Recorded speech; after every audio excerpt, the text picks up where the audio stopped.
1:20 p.m. The State Board of Education is returning to open session, and a quorum of the board is present. The regular meeting of the State Board of Education is reconvened. Ms. Evans, are there individuals who wish to address the board during today's meeting? Yes, there are people who have registered to provide public comment today, and I will review the rules. Each speaker will be limited to 3 minutes to address the board, and I will keep track of time. We will be strictly following the time limit so that everyone has an opportunity to speak. Please finish your sentence and end your comment when the timer goes off. Thank you for your cooperation. It is the practice of the board not to respond to comments during the public participation portion of the meeting. We will maintain an atmosphere of respect for all people. Any person disrespecting anyone by name or otherwise will be asked to cease. Public participation will occur in person and virtually. We will begin with those persons that are physically in the room with us today and then move to the queue online. Our first person today is Deanna Holman. You can go ahead and come up to the table. Have a seat, and whenever you're ready to begin, you may begin. Good afternoon, everybody. Thank you for this opportunity. I am here today representing students in Muskegon County, and I work through the Muskegon Area ISD, and I'm really here to say thank you for the opportunity to expand our innovative programming for middle school students in our county. About 4 years ago, I took a position with our ISD that was fully dedicated to supporting schools identified for accountability. And in that process, we found that in order to improve outcomes, we needed to find different ways to reach our students rather than traditional instruction. And so we articulated a need for our kids to see how school would lead to a future and a career, and that they could see themselves in those careers. And out of that was born Middle Vision. Middle Vision is the program that Megan was talking about as one of the two that MEDC is supporting this year. And so I came today with an opportunity to just be a face for a program of a team of people who is working to improve those outcomes for our students. So when she said she was going to share about our program, I thought, wonderful, I'm thrilled and I'm excited.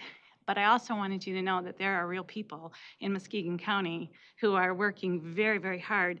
As I listened to the presentations this morning, I was excited about the CTE students, because really what we're doing with Middle Vision is opening up those doors to career and tech education, or helping students to be able to see what their future could look like at a much earlier age when they're in 6th grade. And I know I heard the students here say, I wish I had had more time to prepare for that. So I'm affirmed by the students today, by the MEDC accepting of our application and awarding us the grant. And I am thrilled that we can continue to impact our students. And I think it's especially important to note that this Middle Vision program is designed specifically for students who are in schools identified for accountability. So we are doing above and beyond to break down barriers, to increase access, to provide opportunities for students. And so really, I'm just here to say thank you for the dollars, thank you for the opportunity to be innovative, and thank you for letting Megan spotlight the programming that we are building. Never did I dream that we would be in this place 4 years into the process, but I'm grateful and I'm thankful. Thank you very much. Okay, and next in the room is Vanessa Kiesler.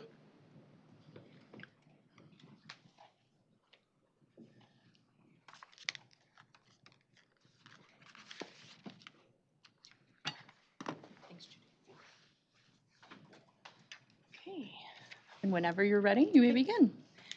Good afternoon, everybody. Good to see you all again. Glad to be back with an update on the grants clock. Surprise. Good news, we are at 85%. So congratulations. I really want to thank the Department of Ed staff. I know how hard this work is.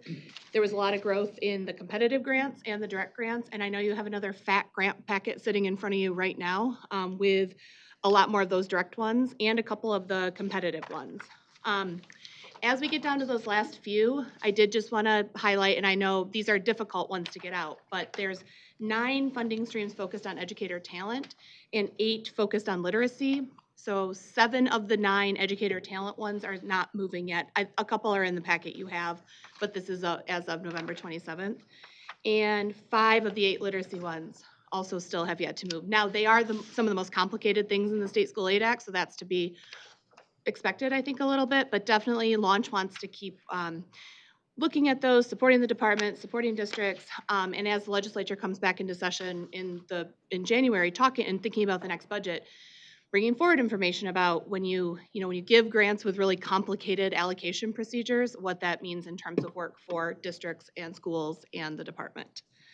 I also wanted to, Launch has been very interested. We were instrumental in helping secure the money in 12C and 12D. Originally, this was several grant cycles ago, to support consolidation and efficiency, to make sure that money is getting to our students in the classroom, that we have an effective and efficient education system. And we were thrilled to see the granting of over $100 million of 12C grants recently. Since I've been at Launch for the last year, I've been working a lot of calling individual SUPs, individual ISDs and saying, hey, this money's here, here's what it can be for. Appreciate the department working to get that money out. And we saw the criteria come out for 12D, which is kind of the other half of that pot. So that's great. We're going to continue to watch that and provide supports, lift up the success stories there. There's a lot that the state can do in our education system to ensure money is not being lost along the way, but is really going to those impactful practices. And those grants are an important part of that.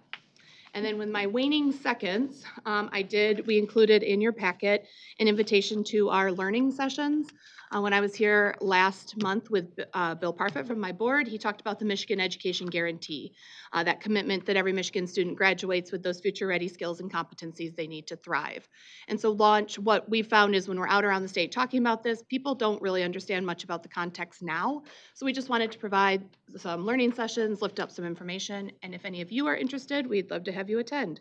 There's one next Monday and then one in January. So thank you for your time, happy holidays, and I'll see you in January. Thank you so much. We'll now move to those online. Hello, caller, can you hear me? Yes. If you could mute YouTube in the background, we can hear that coming through. Thank you so much. You're welcome. Very good. If you'll state your name and where you're calling from, you may begin your 3 minutes. Right now, there's someone speaking. No, YouTube is behind. It's delayed just a little bit. So the person in front of you is Oh. already finished. Oh, wonderful. Thank you. I will begin. Okay. Good afternoon. My name is Mehran Minayiranipur, and I live in Ellsworth, Michigan, with my wife and 2 children. After a recent experience with the school regarding our 6th son, grade A student in college AP classes, we realized our school allows for many exceptions under attendance, and yet their truancy portion of the policy states no exceptions or exemptions, excused or not. This means all of the excused absences are still actively being tallied toward truancy. This contradiction exists because the state policy shows no exemptions for medical absence and leaves it up to local districts to interpret. The revised school code excerpt Act 451 of 1976, Section 380, 1561, compulsory attendance at public school, enrollment dates, exceptions.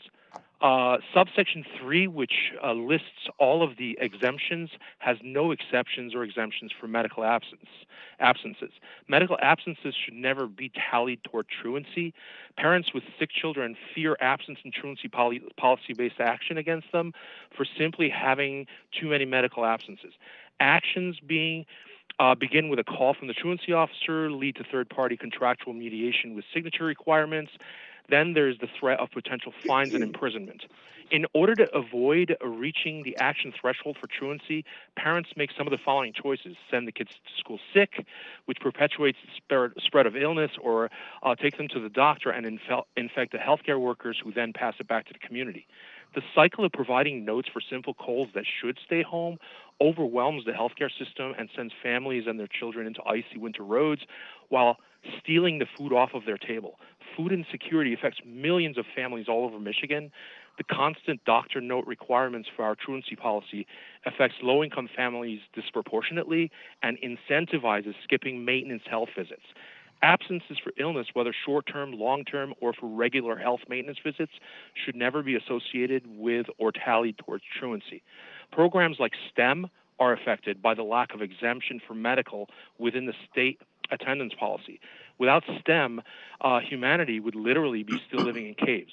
Using medical absence to dock a student from a component of STEM like robotics or non-STEM activities like art and music does not serve the children well. Simply adding medical exemption to subsection 3 of the state attendance policy would reduce stress on families by allowing parents the discretion to advocate for the health of their children while simultaneously having a positive effect on food insecurity, so that they don't have to choose between, I don't have insurance and I have to pay for the doctor, or should I buy orange juice? I mean, a lot of families are facing those very, very basic decisions. Thank you for your time. Thank you. Thank you. Take care.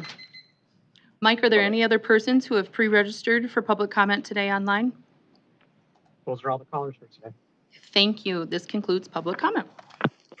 Thank you, Ms. Evans, Mr. Flaminio. Board, at 1:32, we're going to pivot to the state and federal legislative update, and then we'll hear our Goal 1 presentation. There's a lot moving in the legislature today, and we need to liberate our presenters on the state and federal legislative update. We'll now hear from Mr. Bob Wheaton, Director of the Office of Governmental Affairs, Dr. Cheryl Kennedy, Legislative Liaison in the Office of Public and Governmental Affairs, Olivia Conte, current analyst and future legislative liaison, will provide the state and federal legislative update. Gentle people, welcome. Good afternoon, board members. As you notice, we have 3 people here today instead of the normal 2.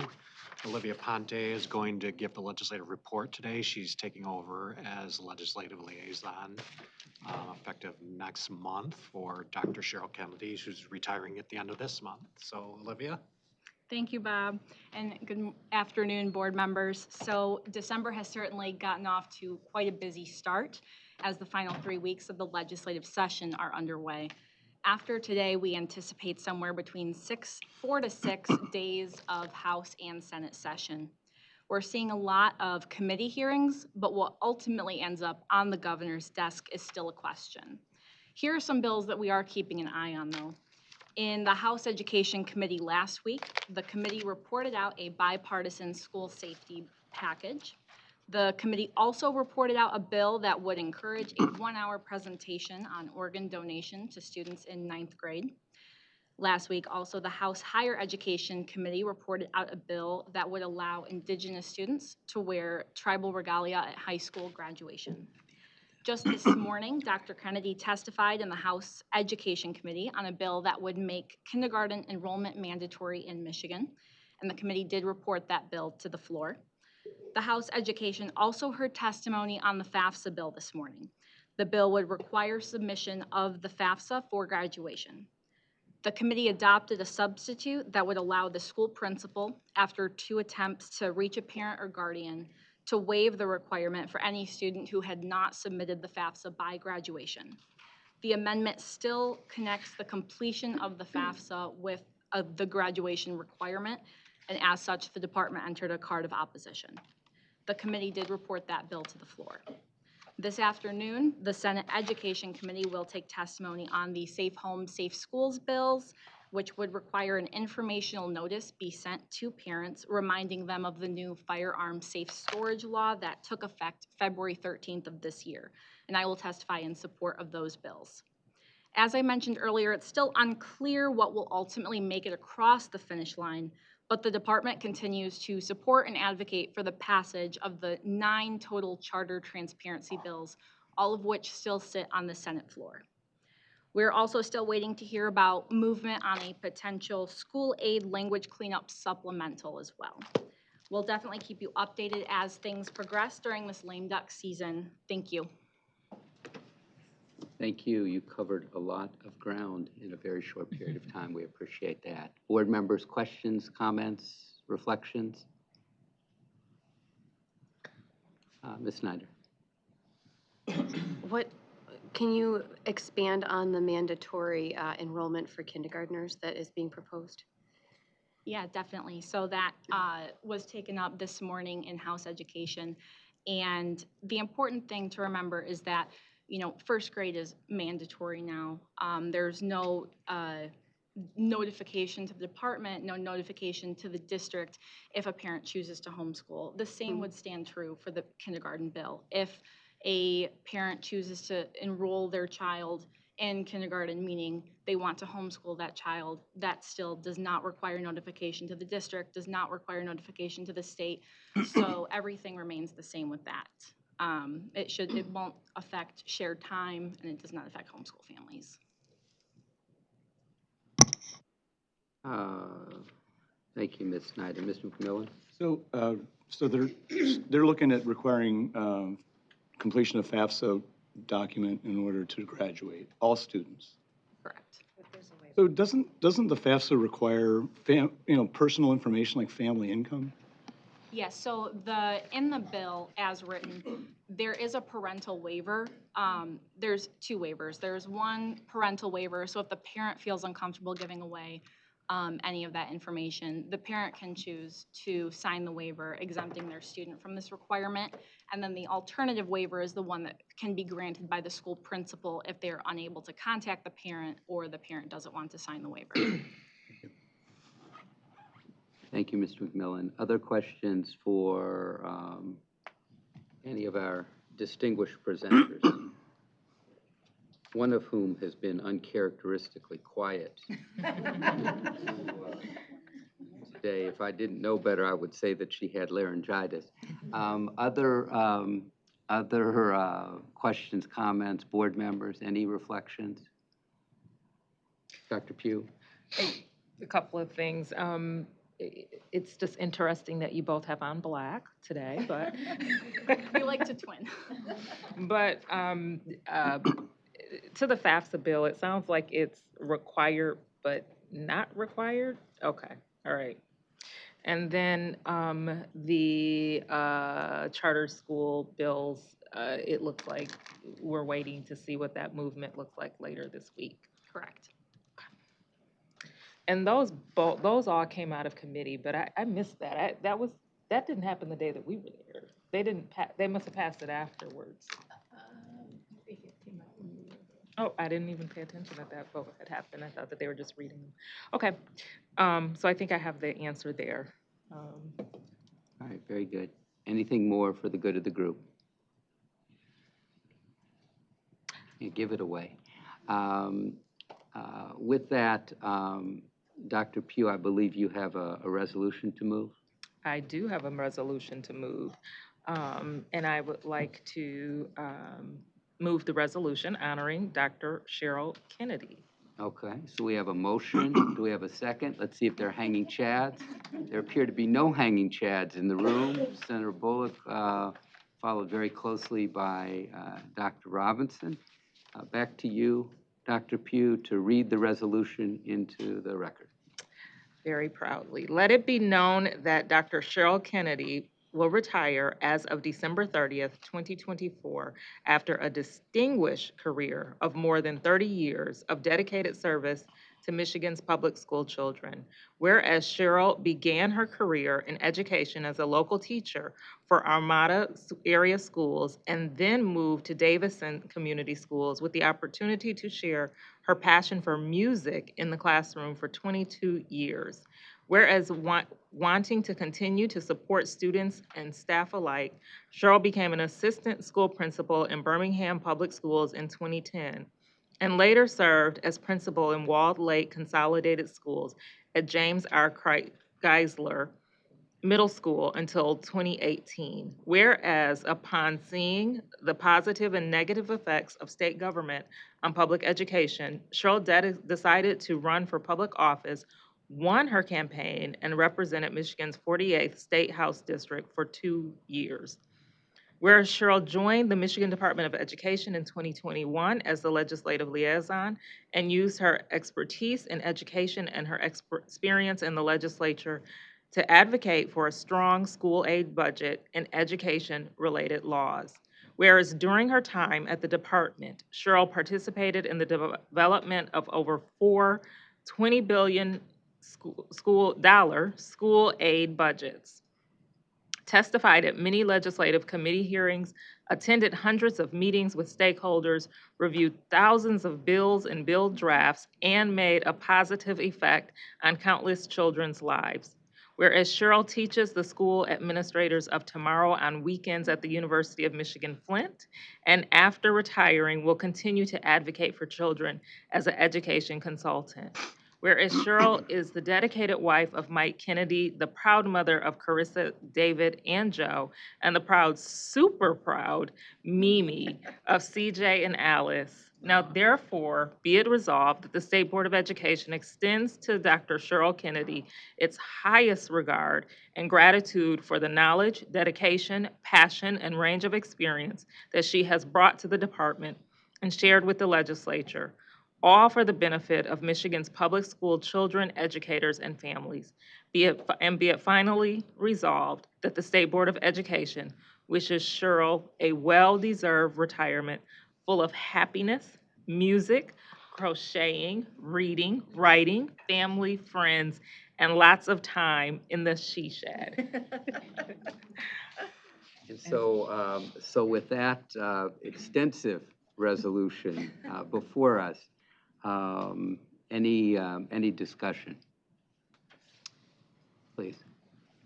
I cannot support this resolution that honors former State Representative Cheryl Kennedy. While a legislator, she was backed by Planned Parenthood, which means she supported killing babies in the womb, including dismemberment and salt poisoning. As far as I know, she hasn't changed her view, and I'll be voting no. Thank you. Okay, thank you.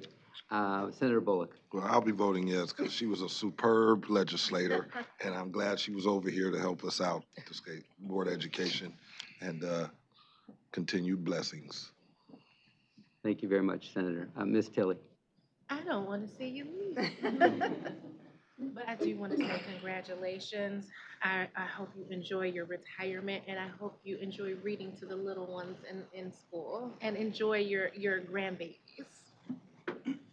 Thank you, Ms. Tilley. Dr. Pritchett. Thank you.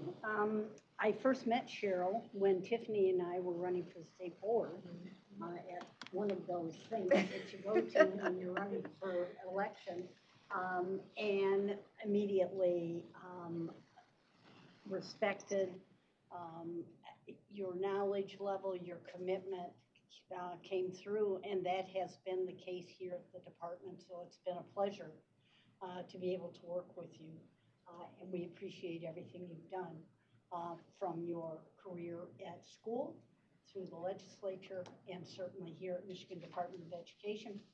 And your grandchildren are very, very lucky.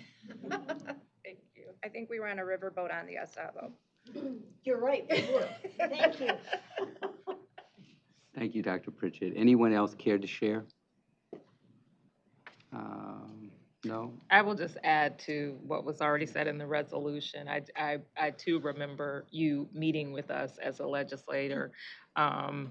I can't remember, but it seems like there was good food. But it was Michelle Fektai, Cassandra Albrecht, and I. And just thank you for your service, and know that it will continue, and hopefully our paths will cross again. So thank you. So I met Dr. Kennedy on June 25th, 2019, out in front of the Capitol at a rally for more funding. She had a broken wing at the time, if I recall correctly. It was a lovely interaction. She had been newly elected. She'd been a state representative for 6 months. The governor was there. Educators were there. We were working in concert with one another to improve public education. When I started in the position, I went legislator by legislator in the State House. I spoke with about 36 legislators, and I was essentially doing a laundry list and trying to understand who was going to be partnering with us on which of our efforts, which would ultimately largely form, not completely, but largely form the top 10 strategic education plan. And Cheryl went through this process faster than anybody in the state legislature. Was like, yep, nope, nope, nope, nope, yep, yep, yep, nope, yep, nope.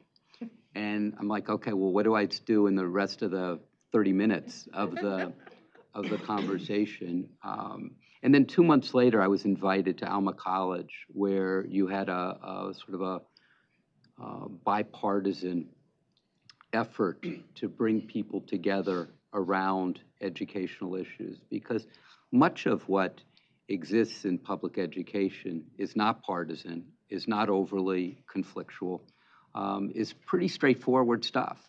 I mean, if you look at, for example, what our colleagues from MyLeap are going to present on in a few minutes, those are bipartisan initiatives. There may be stray people who don't like them. And there may be stray people who think that they can be done better.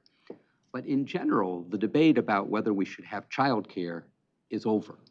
The debate about whether we should have preschool and relatively substantially accessible preschool is over. The debate about whether we should have CTE and CTE funding is over. And the list goes on and on. There are certainly hot buttons, but you and I felt that it was better to focus on common ground. There was a lot of common ground opportunities. And there are those who focus on singular issues and attempt to use singular issues as a way to drive wedges in people and to otherwise detract from getting something accomplished in the public square, in public schools, for public school children. And that's not at all what you're about. You're about just the contrary to that. I have to say, I was really happy at the end of 2020. You may not have been, but I was really happy at the end of 2020 that you were able to join the department in your current role. You've done a terrific job. I will say, I think the resolution does justice to Dr. Kennedy's importance in the department. I will share a little bit of a personal story. Sometimes I sing for a snippet before, a moment before a meeting, not really thinking that I'm in a public square. And Cheryl once took the liberty to remind me that, you know, Dr. Rice, I used to teach music, and I have yet to sing in public again. Breaks my heart. That so completely spooked me that we're going to lose an educator, a legislator, a wise woman. We appreciate your contributions, and I probably should have waited until after the vote, because who knows what happens in the vote, right? But if there's no more discussion, if we could have a roll call vote, please. Bullock? Let me think about this for a minute. Yes. Lipton? Yes. McMillan? No. Pritchett? Yes. Pugh? Yes. Robinson? Yes. Snyder? Pass. And Tilly? Motion carries. There you go. Give her a big round of applause.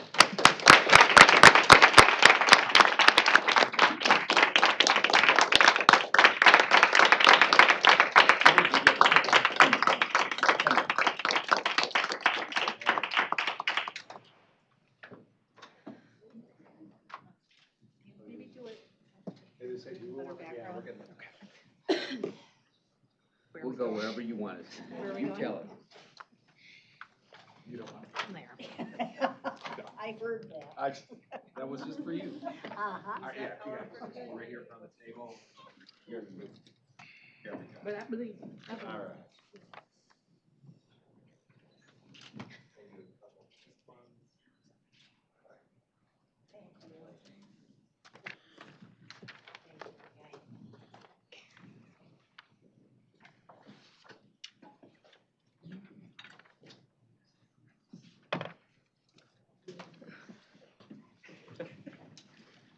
Thanks again. No.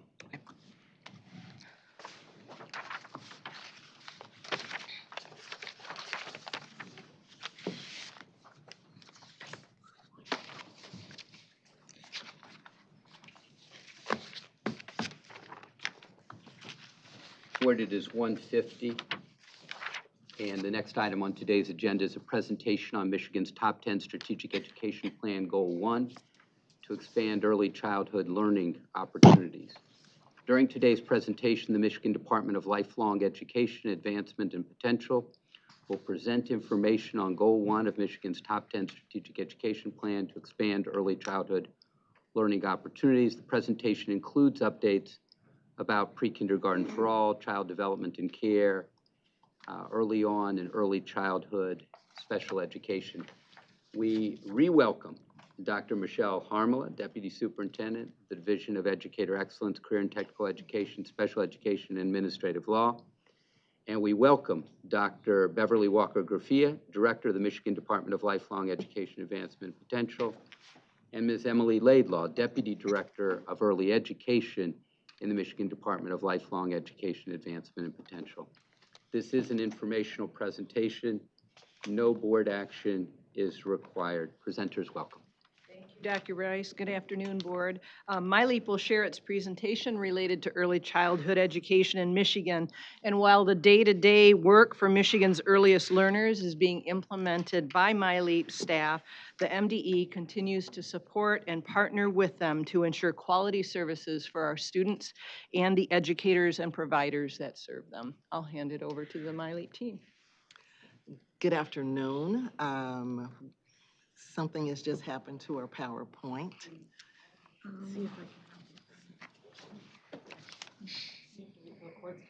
Let's try refreshing. It's because of the, oh, no. It Okay, needs hold on. We don't require anybody to go a cappella. So we will get the PowerPoint back before you have to do you. Okay, I am so happy to be here again. As you know, we were here in September, and we were able at that point to talk about the state's 60 by 30 goal. Today, we're talking about the foundation of the state's goal. Really, this is, when you talk about early education and advancing that, it really is ensuring that we actually meet that lofty goal that we have for ourselves as a state. You know as well as I do that Michigan really needs, and we just heard Dr. Rice say that, great child care and early learning experiences in order for Michigan to be successful in everything that it's doing. It affects the children's growth. It affects the family's ability to reach economic gains and our businesses to have prepared talent. And we work together in MyLeap with others to make sure that Michigan is a state that thrives economically, as well as meeting all the goals that is set by our governor. No, we don't. Okay, we're in technical issues here. Our efforts this year have prioritized that our youngest learners and their families, really, we want them to improve their chances economically by making sure that we are always solution-driven to prepare them for entering kindergarten. So today we're going to discuss the different areas that you see here on the slides because we know that these are the areas that do keep our children moving forward that we have been paying attention to all year. When you talk about access to quality care and learning, we're talking about all families. We're talking about all children in Michigan getting the affordable, quality, early care and education opportunities that they deserve. Children benefit from it. And when we've talked with our professionals and our parents across the state, they give us example after example of stories of showing that their children have grown in these different areas that you see. Our families are benefiting, and we're so happy that we have the statistic that you have before you, where you can see that economically, their earnings have increased by 21.7% for at least 6 years following pre-K. And we believe, that our economy will benefit too if we continue this continuum of education that negates the barriers that we are seeing. We know that Michigan's economy will benefit. Right now, we all know the research data points have been shared that we are 39th in the labor force participation relative to other states, and that our lack of early learning or child care has resulted in a $2.88 billion annual loss for Michigan. But we also know that we working together to overcome that, we can do great things. And so partnership is a necessity for everything that we are doing so that we can move forward as a state and ensure that we have lifelong education for all. We know that working together is such a priority for all of us so that our families have the future that they deserve and that they dream about. And you know, just like we do, that we're all at this table committed to this work to ensure that we meet the needs of each one of our residents. So I am happy to introduce Emily Laidlaw, who is our Deputy Director for Early Education. She is going to be sharing the exciting progress that is happening in this field and really talking about the commitment that we have to excellence for our children. Emily? Thank you, Dr. Beverly. Pre-K for All is the bold goal that all 4-year-olds in Michigan will have access to no-cost, high-quality pre-K. MyLeap is charged with implementing the bold goal for our state by continuing to grow our pre-K programs till each and every family has access to high-quality care. Achieving that goal requires communities, child care providers, and public schools to work together. MyLeap is focused on bringing together these groups to give Michigan children the early learning experience they need to enter kindergarten ready to thrive.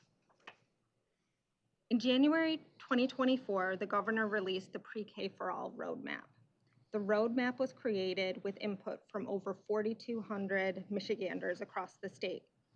The recommendations proposed in the roadmap were guided by a statewide advisory team, the Pre-K for All Action Team, and the action team included a diverse set of leaders: early childhood experts, public school administrators, legislators, practitioners from across the state, and state government officials. The roadmap emerged from these recommendations, and it brought Michigan's Pre-K for All vision to life. The recommendations center around 4 key strategies, and those are increasing quality space, supporting an effective workforce, maximizing enrollment, and connecting Pre-K for All to the overall early learning and care system. Good news is that enrollment in pre-K is increasing through Michigan's GSRP program. The Great Start Readiness Program enrollment shows annual gains outside of 2020-2021. This year, we've continued to build on the success of the program. And our most recent enrollment survey shows GSRP is currently serving 45,171 students, which is over a 9% increase over last year. We expect this number to continue to climb with final enrollment data available after February of 2025. GSRP is offered in a variety of options to meet families' needs. Families can choose from 5-day-a-week, 4-day-a-week, part-time, and Head Start blended programs. The data on this chart is from last year, but we know preliminarily that more families are choosing 5-day-a-week programs, which are extended day programs. Next slide. As the number of children in GSRP grows, the number of classrooms increases. Last year, the total number of classrooms was 2,743. This was an increase of over 470 classrooms since the lowest point in our 2020-21 school year. To facilitate further expansion, we're continuing to issue startup grants for new and expanding classrooms. The most recently signed budget continued this investment to help new programs get started and existing programs expand. The program has been very popular and has resulted in over 1,500 programs expanding or starting up. Michigan's GSRP program continues to be a nationally recognized high-quality program. Last year, once again, the Great Start Readiness Program met 10 out of 10 National Institute for Early Education Research, or NEAR, benchmarks. One of only 5 state programs in the country to meet these 10 benchmarks, and we were also ranked #1 for quality.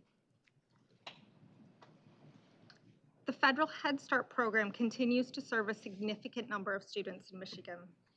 The most recent data from Head Start grantees show the program serves a total of 27,656 children, and of those, 19,000 are preschool age children ages 3 to 5. The program also serves infants and toddlers and supports pregnancies. In order to achieve pre-K for all, we're raising awareness among families through a statewide marketing initiative. We're getting the word out through a strategy that includes digital advertising, email blasts, social media, earned media, and more. We also developed marketing materials for local regions to customize to meet their needs on the ground. Next up, we're going to talk about Child Development and Care Program. The Child Care Scholarship supports 41,494 children with low or no cost childcare across Michigan while their families go to work or school. A few examples of what we've done to increase participation include making all foster care children eligible for scholarship and removing the requirement that primary parents cooperate with the Office of Child Support to qualify for the scholarship. Along with these changes, we've maintained eligibility for the program at 200% of the federal poverty level and implemented a 15% increase for child care providers. This is the second year in a row providers have received a permanent rate increase.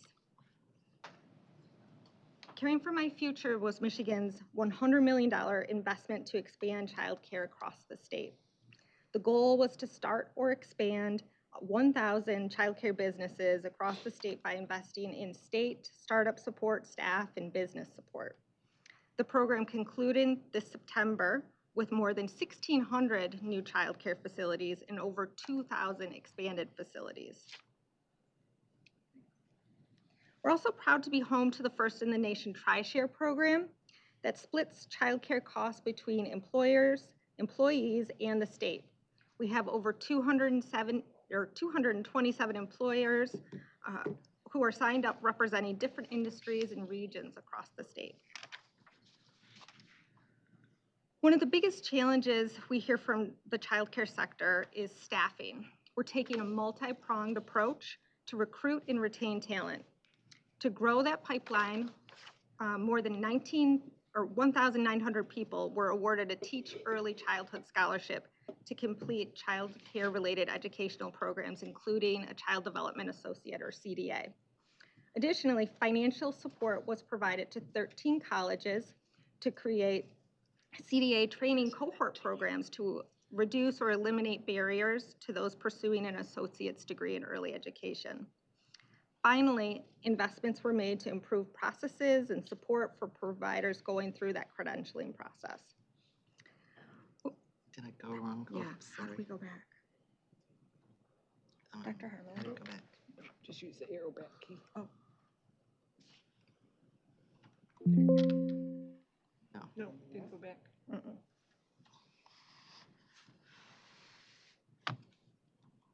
What if we just Doesn't like reverse. There we go. Oh, Thank there you. we go. It's a touch screen. There we go. That's good. All right. And it just went out. Uh-oh.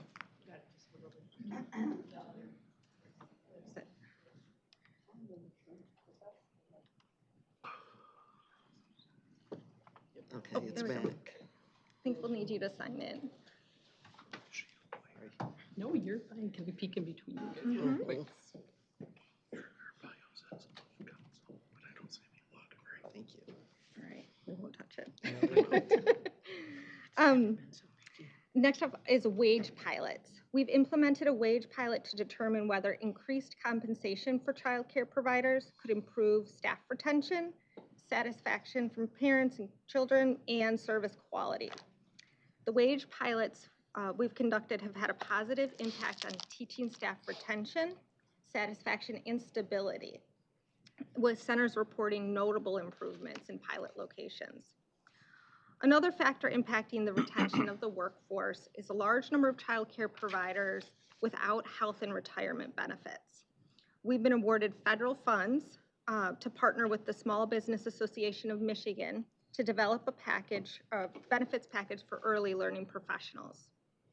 Next slide. While we've been investing in expanding access to early learning, we've continued to implement the Great Start to Quality system. Currently, we have over 4,000 childcare providers participating in the system, with over 3,400 offering high-quality program of enhancing quality or above. Next, we'll give a brief update on the work of early on and birth to 5 special education. In the state's inclusion efforts for early learning programs for students with special needs, there continues to be room for improvement. 21% of students with special needs are in classrooms learning alongside of their typically developing peers. In order to increase access to inclusive classrooms for students who need it, MyLeap is utilizing preschool development grant funds to review early learning policies that are impacting inclusion policies.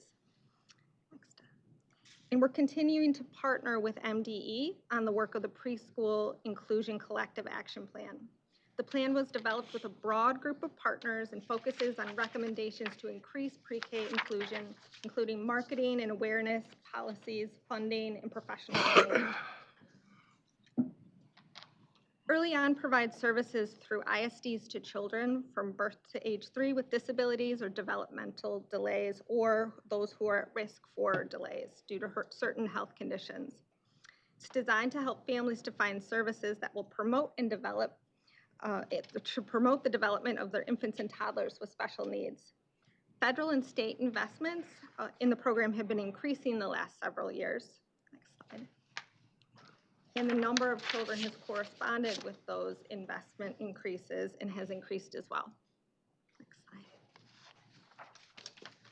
I'll close by mentioning the work of the Great Start Collaboratives. These local system building entities focus on local infrastructure to facilitate access to key services such as prenatal care, home visiting, and access to literacy materials such as the Dolly Parton Imagination Library. I will turn it over to Dr. Beverly for concluding thoughts. We're just grateful to be here, to be able to share with you our efforts to expand early childhood learning opportunities for Michigan's children. We understand and really know that nothing is a one-size-fits-all, that we have to look at and be specialized to meet the needs of all of Michigan's children. And so we feel like with some of the things that Emily has talked about today, that we've been able to demonstrate our commitment to our youngest learners and their families. And we've been really trying to make great strides. And I think that the work that has been done has been good work. But the work is not done. And so we look forward to continuing to work with you and all of our partners to make sure that our kids, our families have access to all of the programs that really gives them a leg up and allows them to make it in Michigan. Thank you very much, presenters. Board members, questions or comments? Senator Bullock. Remember, it is the holiday season. Oh, yes. Gift of giving. Appreciate the presentation and just as looking through and getting the information. So how is the collaboration with the department working to make sure that we're working together to achieve these goals and these? We have been working together quite well since July when I arrived. One of the first things I did was met with Dr. Rice and Dr. Pugh and talk about our work together and what we needed to do to make sure that we had good work happening and that we were able to really move the efforts forward for all. And so that has continued on. We've had several meetings. Our people that work at different levels are meeting sometimes monthly, sometimes weekly, to ensure that the transition is happening appropriately and that there are no bumps that will deter or have barriers created for Michiganders. Thank you. Thank you, Senator. Other board members? Mr. McMillan? So, you know, my LEAP has what, like 600 million in total budget? And so this is like 100 million of it, or? I'm having a hard time, there's a lot of numbers, but what's the total amount that you're talking about today of expenditure? We'll have to I mean, get is it, that and is, get it back I saw with you. something about 100 million caring for Michigan Future. Mhm. So is that part of what you're talking about as well? That's one program's budget, yes, Okay. but there are several budgets. And so for all these, they're all going to private organizations, or are some of it government organizations? It depends on the program and how it's run. Each program is implemented differently based on the requirements. So, okay, so if it's a private organization, are there requirements for, to get an audit by a CPA, by the private organization that's getting this tax money? I'm not sure of the answer of whether or not the private organization gets an audit, but we do follow all audit procedures based on state requirements. Right. And then for those companies, private companies, are they required to disclose pay and benefits for anybody that makes over $100,000? We can look into that and Right. get back to you. Pretty sure the answer is no. And are they required, these private organizations, to bid contracts, any contract over $30,000?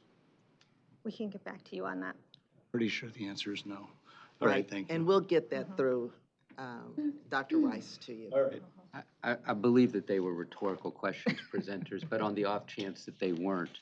Well, I mean, I'd like to know what kind of we appreciate it. transparency is being involved in the spending of hundreds of millions of dollars. Is there any transparency or not? That's kind of what I'm getting at.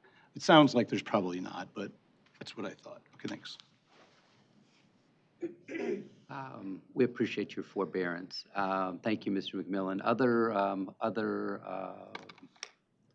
questions? Ms. Kuzmano and then Dr. Pugh. So first of all, I really appreciate this because my mom started her career as a Head Start preschool teacher, and I spent time as a child like singing along with Skinnamarink Dink with my mother. That was the very first song I learned. But one thing, she moved from preschool, Head Start preschool, to a public school kindergarten, partially because of the pay and benefits. And so I was super excited to see that because, I mean, that is a direct example from my life with her. The other thing, though, I'm wondering is, and maybe you could answer this, I know with public school teachers, starting from kindergarten, we have mentoring, and it's a robust mentorship. But I don't remember her ever getting mentored in preschool or younger childcare in a way that public school, teachers K-12 get mentored. So I wasn't sure if there is a mentoring aspect or where that fits in. Maybe you could answer that. Yeah, so one of the elements of Caring for My Future was the development of family child care networks. And that's really a coaching and network and connection space for those home providers to receive that mentorship. So there's a lot of effort being put toward connecting with child care providers to help them through whether it's a post-secondary opportunity or to work with other more seasoned providers in order to stay in business. Okay, because there's a lot of retired preschool teachers that would probably help too if they knew. So thank you. Thank you, Ms. Kuzmano. Dr. Pugh and Ms. Snyder. I'm going to have to say, I'm looking at the data. I'm struggling. It is the holiday season. Um, the data that you gave, MyLeap was created in what year? 20. Last year. Okay, so most of this data, I think, is from this work being done under this department. So the presentation that you gave to us is really, we've heard some of these things. We've heard this great work, and this great work started under this department. And maybe we should just be saying thank you to MDE. That's probably what the presentation should have started and ended with. And I will continue to say that I have absolutely no understanding as to why this great work that started and continued and began, when I look at slide 14 and I look at the increases, I know that there was a pandemic, so there's some of this that falls off the slide, but 21% increases and then the 7% increase, those were under the Department of Education. And I'm sorry that you have to be the one that catches this. You didn't create the department, but you're the face of the department. And I just have huge problems with the fact that we're doing a presentation based on the great work that this department did, and at the expense of children who are the beneficiaries of that great work. And we moved this to a new department for a reason that I just cannot understand why, other than for politics. So thank you, Dr. Rice. Thank you to the department for this presentation being presented again. But thank you all for being so brave to come back and give it to us. Thank you, Dr. Pugh. Ms. Guzmano? I'm sorry, I beg your pardon, Ms. Snyder. Thank you. Just a few questions. Is early on part of the programming under MyLeap? Is that right? Okay. Just a personal thank you that we value that, generally speaking, as a state. My youngest son was born with one arm, and the services that early on provided for him in those early years, especially myself as a mom, really trying to make sure that he hit his developmental milestones. Just an emotional experience. Very grateful for that. I understand that there's been a lot of changes, and I've spoken about those changes. My mind shifts gears into the what of things and the how of things, just because I think that's the most effective way to lead forward. So I think I heard you guys say that 45,000-ish or did I just pass that? How many, 27,000, here is the number, 27,656 children and their families have been served in the last year for pre-K for all Head Start, correct? Mm-hmm. How does that number compare to how many students enroll in kindergarten each year-ish?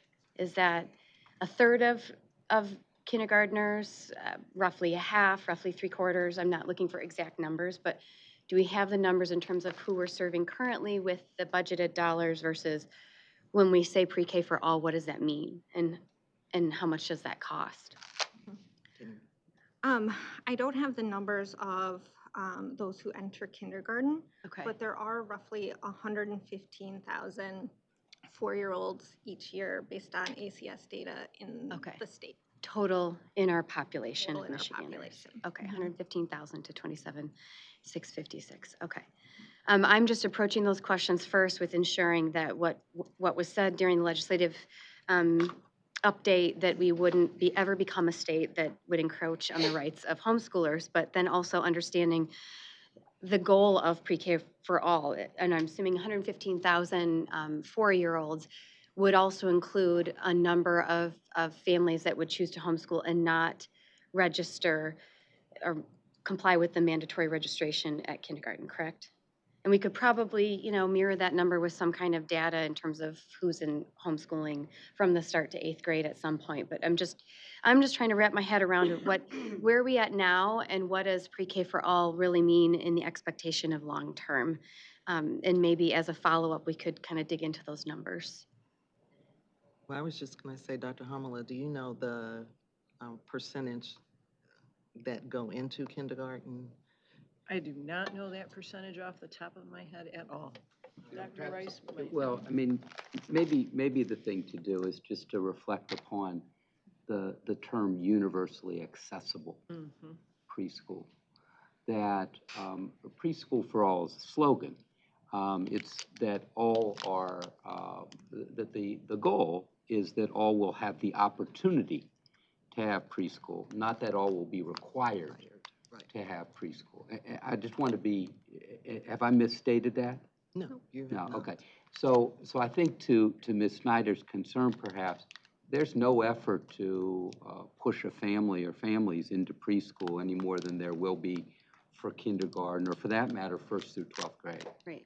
I think I'm also just trying to gauge, the cost of what that would look like based on the anticipated numbers of where we hopefully are headed. Anyhow, there's time to dig into that. Can we stay with that for 1 second? Because I do think that bears reflection. In other states that have attempted to do universally accessible preschool, there's a ceiling, right? There are people that don't want preschool at all. There are people that want private preschool.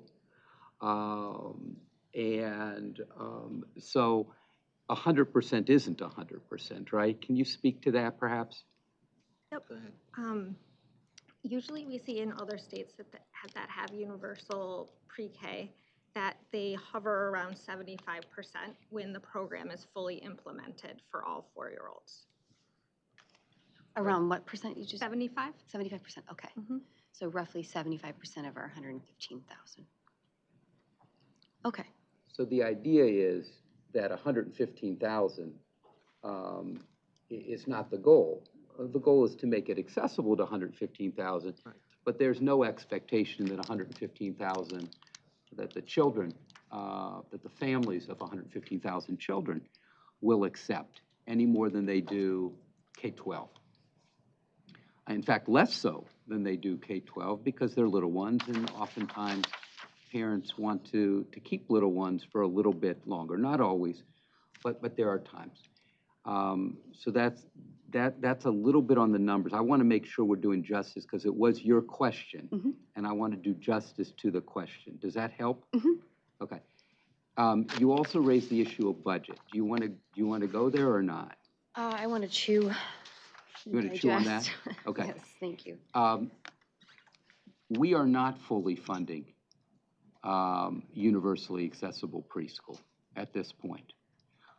Not at 115,000, not at 75% thereof. But we are funding preschool at a higher number than we are serving, right? Where person's reach should exceed his grasp, or what else is heaven for? It's a paraphrase of a famous poem.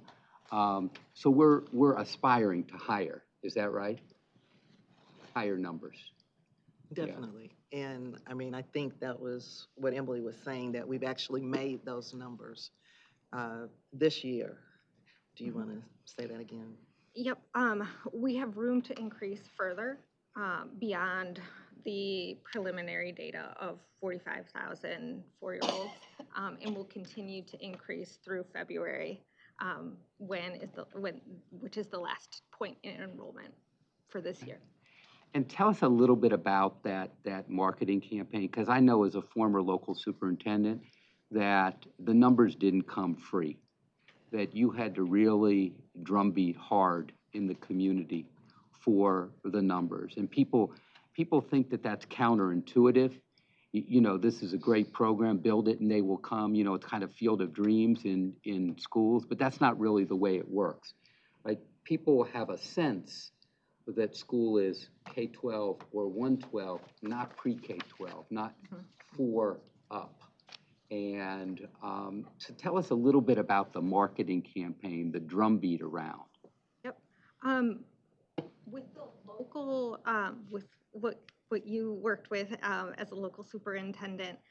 Each ISD shares their marketing packet, which you have a link to in your PowerPoint from today, that shows digital media and letters and suggested outreach mechanisms in order to reach different facets of the community. And it's up to those local areas to determine how best to reach the 4-year-olds in their area. We've also added a component of a statewide campaign in order to support the local and regional efforts to reach more 4-year-olds across the state. So just give us a snippet on the statewide effort, and then I want to go back to the local for one quick moment, because I do think it bears mentioning. I was never able to do this globally. We always had to get eye level with parents and grandparents and aunties and uncles and in churches, in youth serving facilities, boys and girls clubs, big brothers and big sisters, centers, Hispanic American councils, and. It was always, in public parks, in little leagues, it was always eye level stuff. We could never get it done. We could never figure out how to do it like this. So I'm just trying to understand better about the statewide effort. Sure, Go ahead. Okay, sorry. The statewide efforts in coordination with the local intermediate school districts and community-based organizations in order to help support their efforts. So it looks like digital efforts as well as direct mailers, and we'll continue working with them side by side in order to make sure that what the state's offering is meaningful for them in their area that they're working to find the 4-year-olds and connect with families. Okay. Can I? Yeah, please. Yeah. So in my 6 months that I've been here, I have seen what you're saying. There are people that they don't see the ads or they're in places that you do have to get eye level. And so what we're going to be looking at is restructuring a little bit with our organization to have people that will actually be with those people who are the influencers that are able to work with them to help those that you don't really see, that none of us see, to ensure that they know about it and how to get them to these resources, not just the early learning, but all of the resources that are being offered for this lifelong education that Michigan is offering. And so that's what you're saying, what we're going to be doing, so that we don't leave anybody behind. All is all. Amen. Yeah. And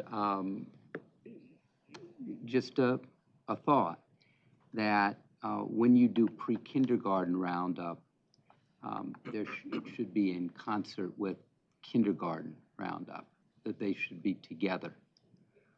Pre-kindergarten roundup in local schools and kindergarten roundup in local schools. And notwithstanding the fact that this runs through ISDs, ISDs do not have the local connections to local families that local school districts do. So it serves state folk to move through ISDs, but families' connections to schools are through local school districts, the LEAs, not the ISDs. So I'm just, I didn't read about this in a book. This is my life. And I can tell you that when we sent stuff home, we didn't get enrollment increases. But when we got into parks and into churches and we started to grow the numbers. So anyway, I just share that for what it's worth. Right. And so I, like you, have done the same thing. My very first job that I had getting out of college was that I created a program that I was in Oklahoma, not Michigan, but going all over Oklahoma in non-traditional areas, talking about the benefit of education to people who never had anybody talk to them before about it. and what you need to do in helping them to move, get forms completed, all of that. So we were in churches, non-trads, the nonprofits, everywhere with people that were looked to as mentors that could help them get where they wanted to be. So I understand exactly what you're saying. I've done it too, which is why we're moving in this direction. Okay, very good. Thank Thank you. Anything else for the good of the group? Any other, Dr. Pritchett and Ms. Tilly for a second bite? Okay, a couple of different things and I may First be bite. confused. Emily, you indicated that enrollment for four-year-old program, GSRP, would end in February. Mhm. I thought that program, people could enroll throughout the year, depending on when the parent either saw it or was aware of it, et cetera, because that then, my opinion, becomes a barrier if on March 1st, oh, you can come back in September and enroll your child, we're apt to lose them. Is that my misconception or is that a new rule? It's not a new rule, but my understanding is that the last enrollment is in February, and then they start preparing for the next school year. Okay, And so enrollment continues, but it's for the following school year. okay, but certainly if a parent, like I say, moves into an area and goes, oh, I'd like to do that on March 1st, they would be able to enroll their child. It would just be counted, or census would be for the next school year, wouldn't be included in this school year census. Yeah, I'd have to look at the mechanics of that, but I believe that's how it works. Okay, all right. Criteria for startup grants. Startup grants have been going on ever since GSRP, especially when it started to expand under the department. Is there any difference in criteria for a startup grant if I'm a community-based organization versus if I'm a public school? If I'm XYZ elementary school, or as the ISD, kind of looks at those, are there any differences? They all have to meet the same criteria? No, they all have to meet the same criteria. For a startup grant, okay, all right. Next question, you talked about a 15% rate increase, couldn't, break for providers. That's not teachers, that wouldn't be GSRP staff as far as teachers and assistant teachers. Tell me if I'm going down the wrong path. No, that's for the scholarship program. So it is additional dollars through childcare scholarship, formerly known as subsidy. So it's not for GSRP, it's for those subsidy or scholarship participants. For childcare providers. So if the GSRP program goes from, and I'm in my child's in extended day, so they're from 9 to 3, but I can't, my job prohibits me from getting there to pick them up till 5, then they're under child care from 3 to 5 at that point. Yes. Same facility, but licensing and obviously salary is changed because we're now under child care versus, okay. Do you have, and maybe it's included here, and I missed it. Do you have numbers of how many of the students or children, in particular the GSRP program, are being serviced in that way, where there is a GSRP and then there's also additional child care? I don't have those numbers off the top of my head, but I can look. Okay, all right, I understand. And early on, just so we're clear, is different in the fact that it has different criteria because that falls under special education. So each one of those children is going to have their own individual education plan. Obviously, staff have to be certified, et cetera. So, okay. Last question, has ratios changed as far as student to teacher? In the GSRP program, I presume you're asking about? Yeah. Ratios have changed. They were 1 to 8, and now they are 1 to 10, which is still in the top ranking of the NEAR standards. Okay. And the rationale for changing it to 1 to 10? Was the recommendation from the Pre-K for All group, plus the feedback from Michiganders, felt that increasing the ratio that stayed in the top tier quality standards would maintain excellence and serve additional children. Did we have a lot of waiting lists for GSRP? Yeah, depending on the part of the state. Right. It depends on the part of the state. Okay, so in some areas, there was a waiting list of students who couldn't get in because obviously there were too many students because of the ratio. And then in other areas of the state, it's probably, my guess is, not an issue, as I looked at the census across the state. Okay. All right, I think that's it. Thank you. Thank you, Dr. Pritchett. Ms. Tilley? In keeping in mind that it's the holiday season, I'm going to start with that energy. Very, very happy and excited about the workforce development expansion. They know, but you guys don't. I'm a former ECE teacher when I was younger at one point, Joyland Achievement Center, back in the day.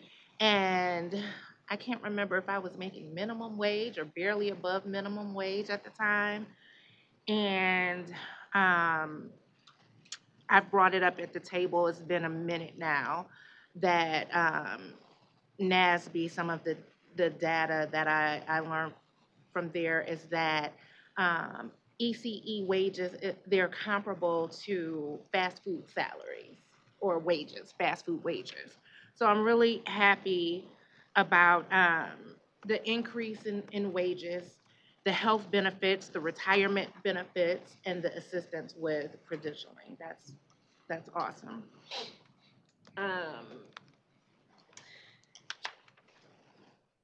I was gonna ask about the parent buy-in, but Dr. Rice dove deeper into that with you guys. Some of what my colleagues said, definitely, Dr. Pugh definitely was thinking along the same lines. I know that you all inherited this seat, but it's still a hard pill for some of us to swallow because this is, an award-winning program. And it did fall up under MDE, who positioned it to be an award-winning program. So the way things were done definitely was a slap in the face for us. One of the things I've consistently said is I'm concerned about capacity issues as we expand. Definitely for controlled growth. I had some providers come up to me at an event, and I couldn't dive into it with them because, of course, I was at an event. But some of them that had, I guess, issues with MDE, and nobody's perfect. They had issues at the time, so they were happy about my leave. And now they wanted to go back to MDE. So there's obviously some capacity issues. Wanting to know what are some of the capacity issues that you guys are having. And then also concur with Tom about transparency. I'm for transparency when it comes to funding, whether it's my lead, whether it's charter schools, whoever. So definitely would love, and I know you don't have it at this time, but in the future to hear more about the organizations and the funding. Did you have any comments about capacity? Well, certainly we're growing and hiring every day to try to meet the capacity needs for all of the programs. I know that we've had about, I was going to give a number, but I'm not going to act like I can pull it out, but a huge amount of people that are working with Emily with this early education office. But we're always needing more, and as we work with our human resources, we are going, as fast as we can to get people hired. I'm not sure what the capacity issue is, though, that you heard about, so I really can't speak to that. But I don't know if Emily has any areas that she knows that we're going to be shoring up soon. I think the only thing I would add to what Dr. Beverly said is that this is why it's so important that we work together with partners across the state in order to extend the reach and the success of the program. So working together in order to troubleshoot while making sure that the state government arm is solid is the strategy. Thank you. And I'll end with, I appreciate you ladies being willing to partner and collaborate, come to the table, listen to the tough conversations, and interject. So thank you. And I will say, Dr. Tilley, if you have anyone. Maybe one day, not doctor yet, MBA. Okay, all right. But I hope that, you'll feel free that you can bring it to my attention or Emily's attention so that, we want to help and to work and develop. We want to be solution focused. So the more that we know, the more we're able to really work on those things. Thank you. Thank you, Ms. Tilley. Anything more for the good of the group?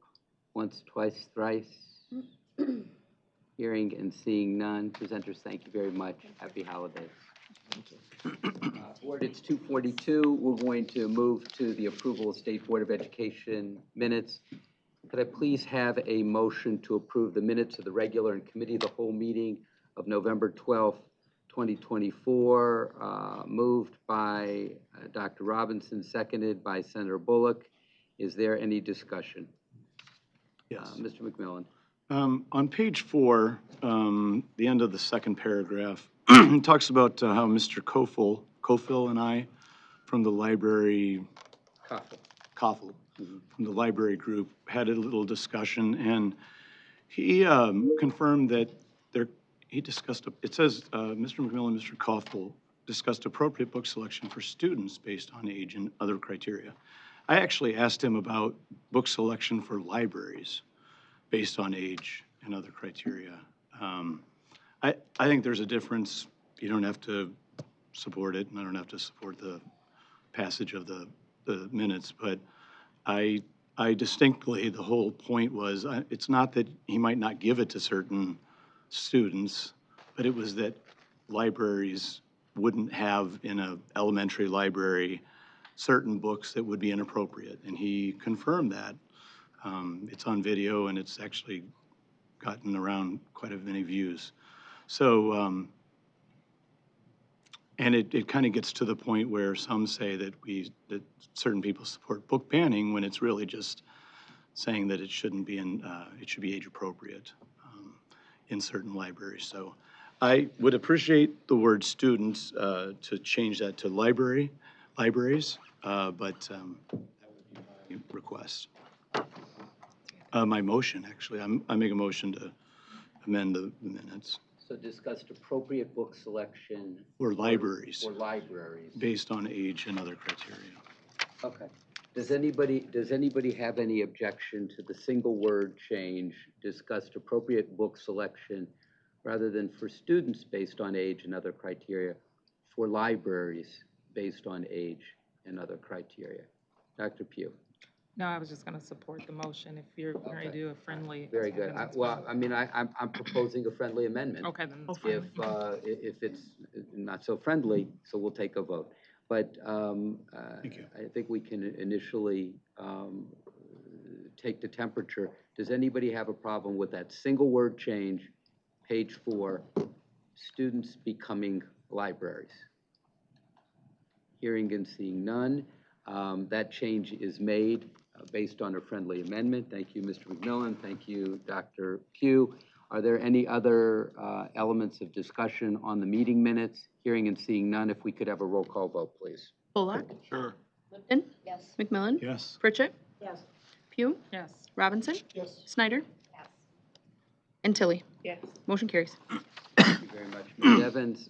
Board, may I please have a motion to approve the minutes of the Legislative Committee meeting of December 3rd, 2024, moved by Dr. Pritchett, seconded by Ms. Tilly. Any discussion associated therewith? To confirm, there's an audio available, right? There is an audio Thank you. available, yes. Yes, it is currently on eBay for $79.95, but available for you for the all-low Christmas price of $59.95. Any other discussion? Hearing and seeing none, if we could have a roll call vote, please. Bullock? Yes. Lipton? Yes. McMillan? Yes. Pritchett? Yes. Pugh? Yes. Robinson? Yes. Snyder? And Tilly? Yes. Motion carries. Thank you, Ms. Evans. President Pugh, to you at 2:46 for the report of the State Board President. Well, it is the holiday season. Thank you for the gifts. Thank you, Judy, and Dr. Rice. But as we gather here during this holiday season, it is imperative that we address the pressing challenges facing our schools, our children, and our broader community.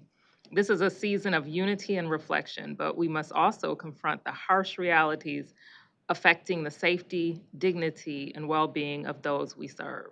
Our schools are mirrors of society, and the rise in hate speech, vitriol, and discriminatory incidents is deeply troubling. Recently, I heard from a father who felt compelled to remove his Black child from a school district because he believed it was no longer a safe environment. And no parent should have to make such a heartbreaking decision. No child should feel unsafe or unwelcome in a space designed to nurture their growth and learning. And this board, too, is not immune to the pressures and challenges of our time.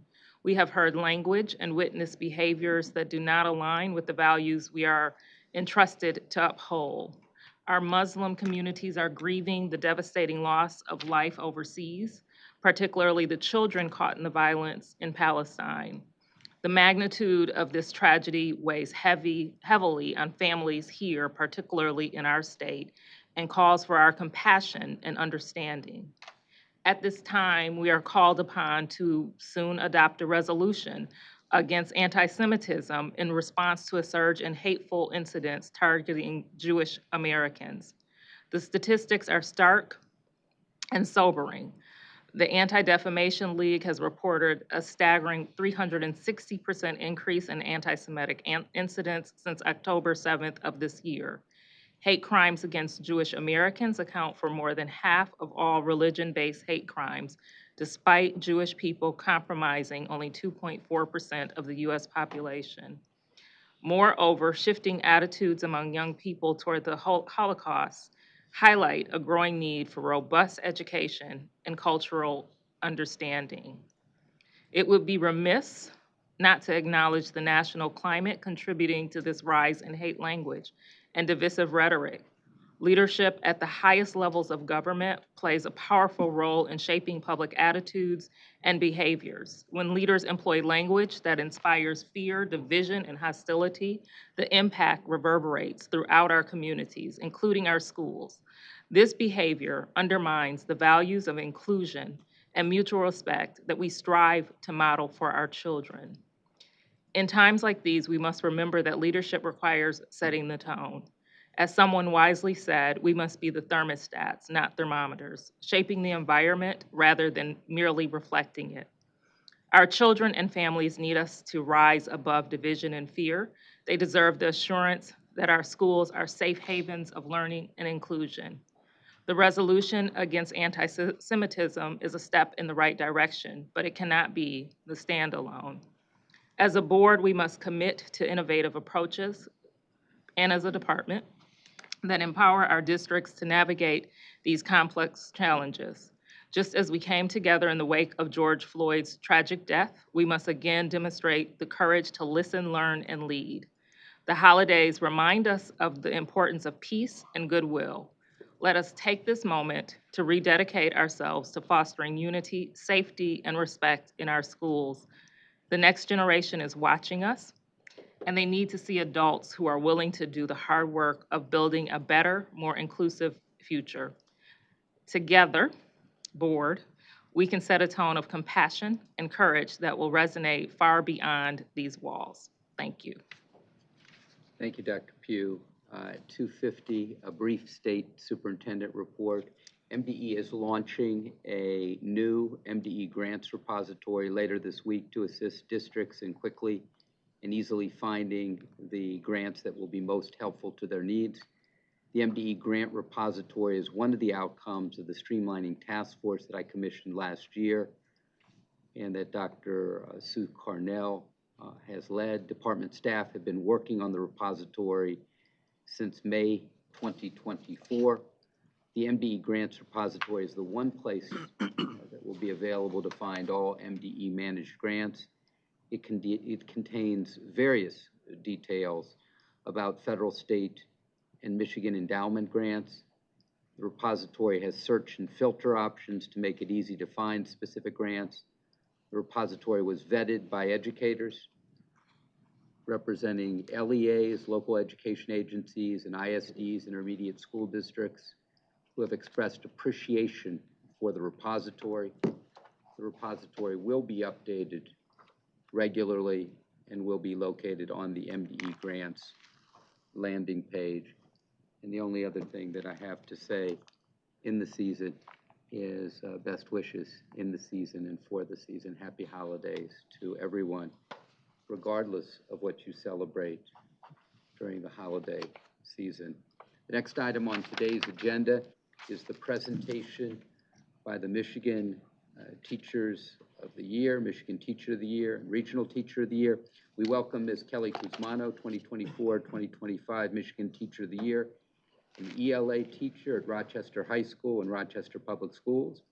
We also have joining us Ms. Kristen Ritter, Region 3 Regional Teacher, Mathematics Teacher at Greenville High School in Greenville Public Schools. This is an informational presentation. No board action is required. Although they are teachers, there's always the possibility of an SBE pop quiz. Presenters, welcome. Thank you so much, board. And you know, it is early December, so you know what that means in the school teaching world. We are surviving, maybe not thriving, but we'll get there in the new year. So I'm just really excited to present today with Kristen Ritter, Region 3 Teacher of the Year from Greenville, and I'll let her give a more formal introduction here. Yes, thank you all for allowing me to come in and take some of your time during the holiday season. Region 3 Teacher of the Year from Greenville High School, Greenville Public Schools. I have my bachelor's in math education, currently teaching high school math. And then I got an educational leadership degree from Mary Grove College in Detroit. Math teacher, I'm a Be Nice advisor, excuse me, and I'll talk about that in a little bit on what Be Nice is. Student council advisor, varsity softball coach, math department head, and summer school administrator. So I wear a few hats and like to stay busy. On top of that, just a little bit about myself. I am married with 3 kids, one in my high school and one in the elementary school in my district. Busy. Yes. Here today just to talk about school wellness initiatives and really brag about some things that are going on within some schools within Michigan. And so when we're talking today, this is an older quote, but we felt like it was very relevant from the National Association of State Boards of Education, that health and success in school are interrelated. Schools cannot achieve their primary mission of education if students and staff are not healthy and fit physically, mentally, and socially. And we also, Kristen and I, feel that this ties in perfectly with the top 10. We took a page from, these other presentations that I watch every month, which is goal 3, to improve the health, safety, and wellness of all students. And we certainly have seen that amongst the Regional Teachers of the Year, which is where we got a lot of the programs for today. It also is just one of those things that we can see, especially coming out of the pandemic, that schools that are systemically implementing social emotional learning or wellness initiatives report more academic success when students mentally feel prepared, supported, and secure in their schools, then they feel more prepared, secure, and supported in their academic achievements. So that goes with developing student knowledge in key content areas, students' ability to apply knowledge and skills in the real world, and their critical thinking and reasoning. So also, well, that's you. Yeah, just a little bit of switching gears. School-wide mental health initiatives is really what I'm passionate about within my school, and so I wanted to give a couple examples. So at Greenville, we have comfort dogs in 5 of our 6 schools, and we have Dory in my particular school in the high school, and students and staff members, we all say hello to Dory. Dory is the one pictured at the bottom there getting kissed by my former principal, who is now elected on our school board locally.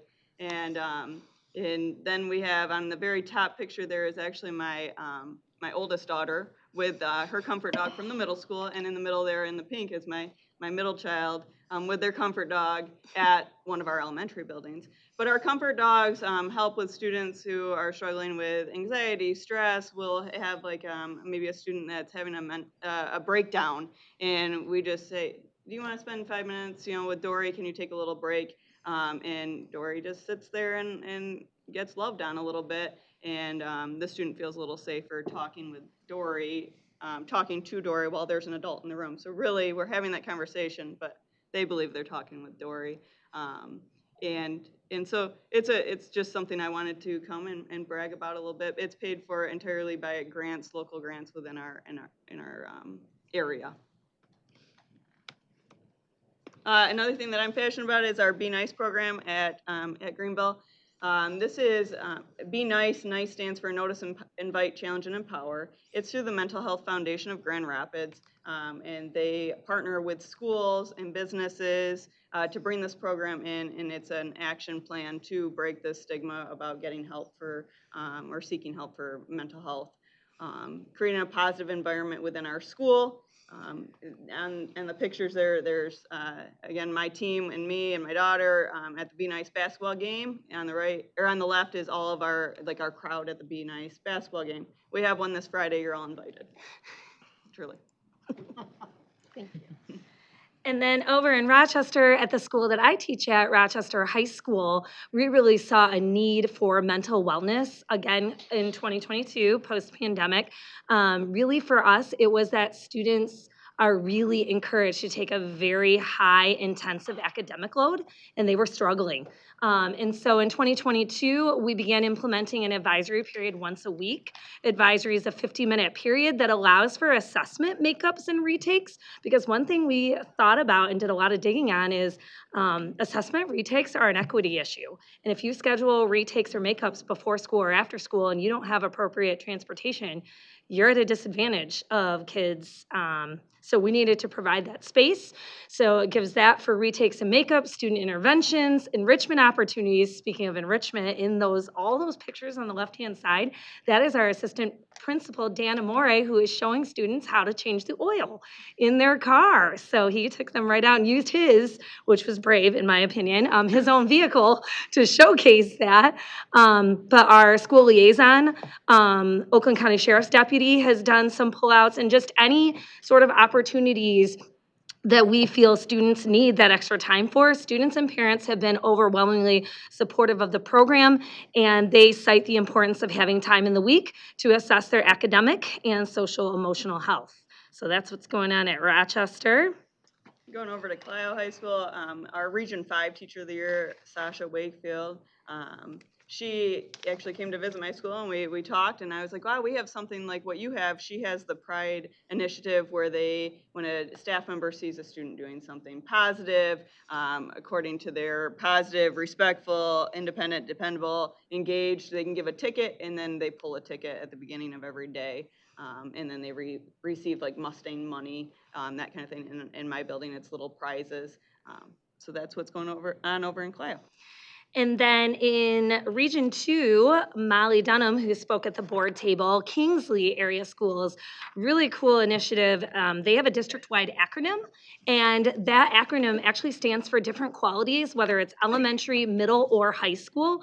So the one on the left-hand side is the elementary acronym, because she is an elementary school teacher: safe, trustworthy, acts responsibly, and gives respect. And that corresponds with their school mascot, a stag, which I did have to do some Googling with Kristen because I was a little unsure of what a stag was, but I figured it out.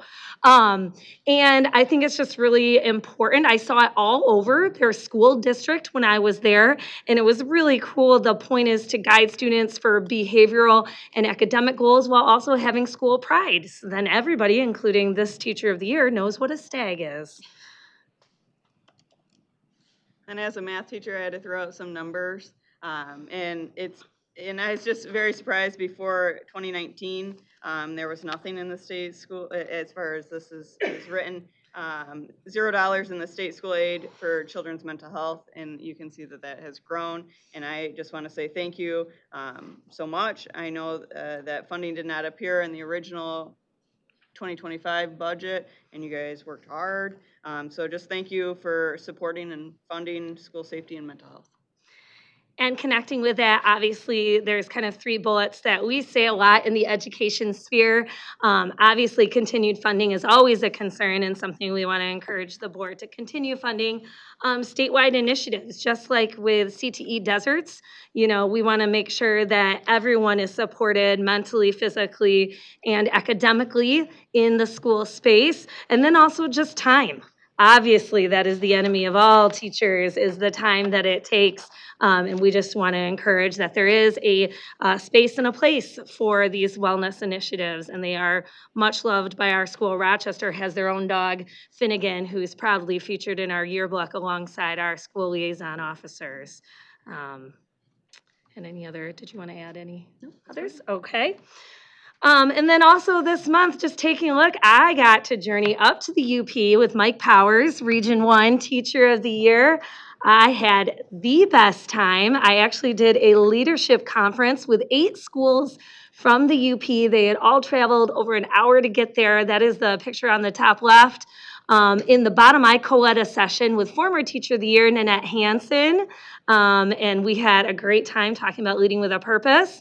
And then the pictures at the corners, so the top right and the bottom left, top right, I spent time in Kingsley, and the bottom left, I spent time in Clio. And let me just say, as I've gone around the year, there are so many cool things happening in schools, in districts all over the state, and I'm going to places I never pictured on a map. My GPS is getting a workout, as is the miles on my car, but as always, I really appreciate the opportunity, and thank you so much for listening to Kristen and I this month.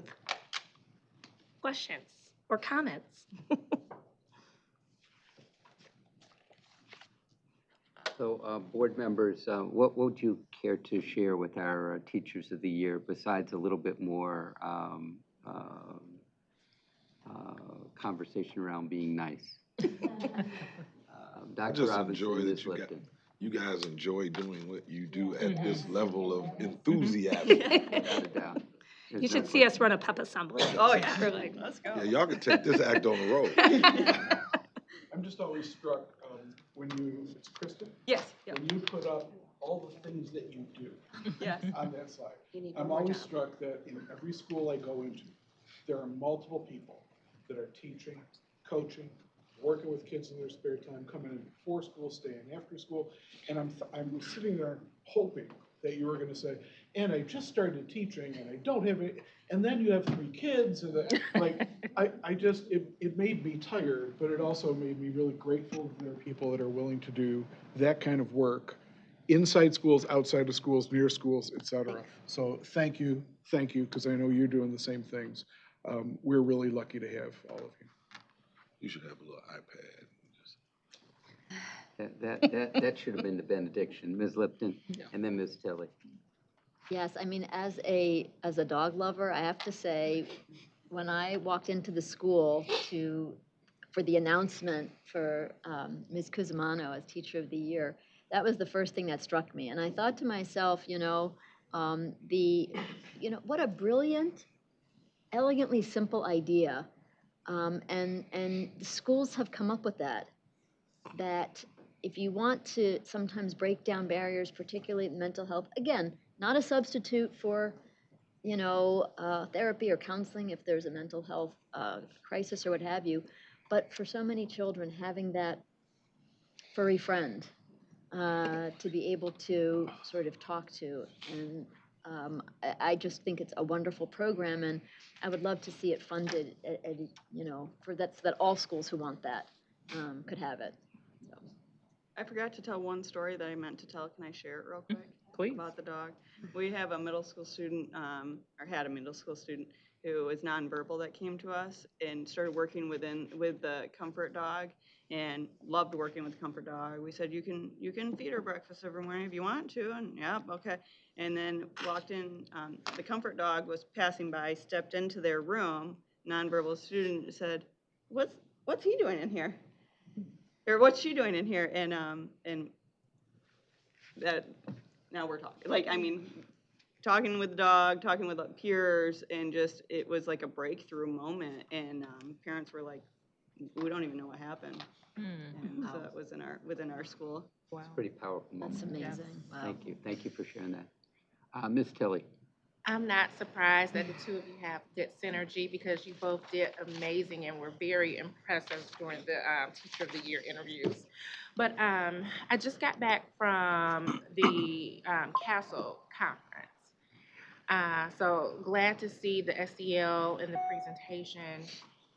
I can't understand for the life of me why anyone would not want a child to be self-aware, have self-management, be able to regulate well and co-regulate with others.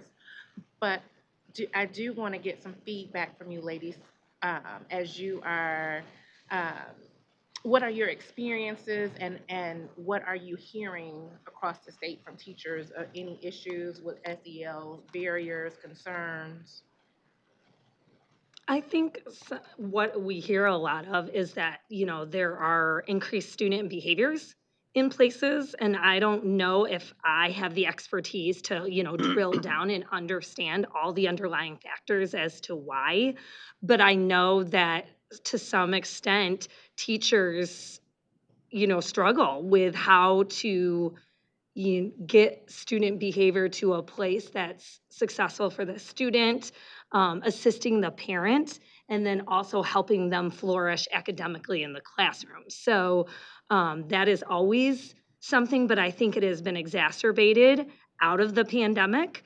And hopefully we will be able to turn a corner with initiatives like this. Like I know, and I'm just reiterating what Kristen said, Finnegan, our therapy dog, like it's something as little as that. Finnegan is at Rochester. My daughters, who are both in middle school, which is a very tumultuous, emotional time, like their therapy dog has his own merch. Like Jake has stickers, right? And so I think that any of those small steps we can take is going to assist. And I think just a greater knowledge of what students are dealing with, right? There's a multi-pronged factor, and just more knowledge, I think, would go a long way. Yeah. Our Comfort Dog does not have stickers, but now I'm really thinking I'm going to have to take her yearbook picture and put it on something, t-shirt now. No, and I feel like I'm just one small in a very large, community, but time, just time in the day of working that in. Thank you. Yeah. Thank you, Ms. Tilley. Other board members, other reflections? We had a social worker in one of our high schools in a former district of mine. This was before comfort dogs, therapy dogs, support dogs were a thing. And she was all about it. And I'm like, yeah, I don't know about that. I listed all the objections to them. And she kept on me like gum on my shoe.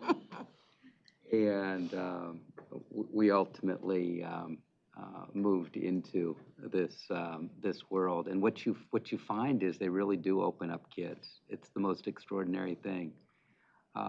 Kids who are uncomfortable around other people, they're less so around animals, and then they become less so around other children as the kids are bonding around the conversation around the dog. It's really quite extraordinary. And Pat Carlin, may she rest in peace, she left long before her time. So be nice. Any advice on be nice? I particularly just, I became very close, as a Be Nice advisor for 6 years with Kat and Bella and all of the people that are at the Mental Health Foundation, and they really just support the teachers and businesses and schools. I know that there was a Lions player recently that had his cleats as the Be Nice cleats, and I thought that was pretty cool. But just allowing those conversations. We have assemblies about noticing, students are going to notice something is different with a peer before a teacher may notice. And so, helping peers, peers advocating for other peers, a peer, maybe letting the teacher know, like, something is different today, and I would like to just let you know that to make myself feel better. Something is different about this student. And so having that action plan and being able to teach students the action plan lets them kind of have a safety net and feel comfortable in that space. And I think if I can just add on, seeing everyone as a human being worthy of being here. And I think we can all benefit from that lesson, whether politically or just in humanity. Mm-hmm. Tell us who began Be Nice. So now I'm going to have to think back. Christy Buck is her name, and she started the Be Nice program and was very passionate about it. Her daughter, Bella, works for them now, and it's very small. I think there's like 5 or 6 of them that's working, and it's, they have the merch, the t-shirts that just say Be Nice with the period and all that, but they work underneath the Mental Health Foundation in Grand Rapids. That's one of the people who helped found it lost a child, I believe. Okay. Right, and I think that's really that was his sort of guiding impetus. I think to your point, all of our children should be here tomorrow and the next day, and we ought to be able to agree on that. So we appreciate it. We thank you. We never know where these presentations are going to go, but we always know that they're going to push us and they're going to make us better. So we appreciate that. We appreciate you.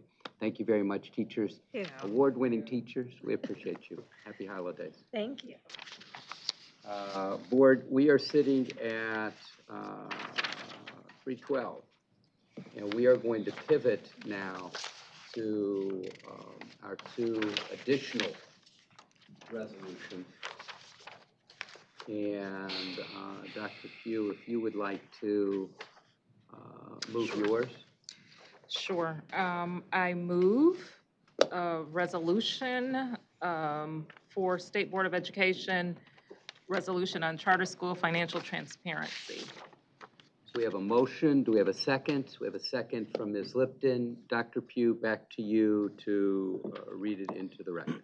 Whereas the State Board of Education is charged in the Michigan Constitution with general oversight and supervision of public education in Michigan, whereas the State Board of Education passed resolutions in May 2013, June 2021, December 2022, and April 2024 to urge and support the passage of legislation by the state legislature to improve financial transparency of public school academies, hereafter referred to as charter schools, in Michigan, so that citizens are able to understand how public school dollars are spent by public school academies with the same level of detail as for traditional public school districts.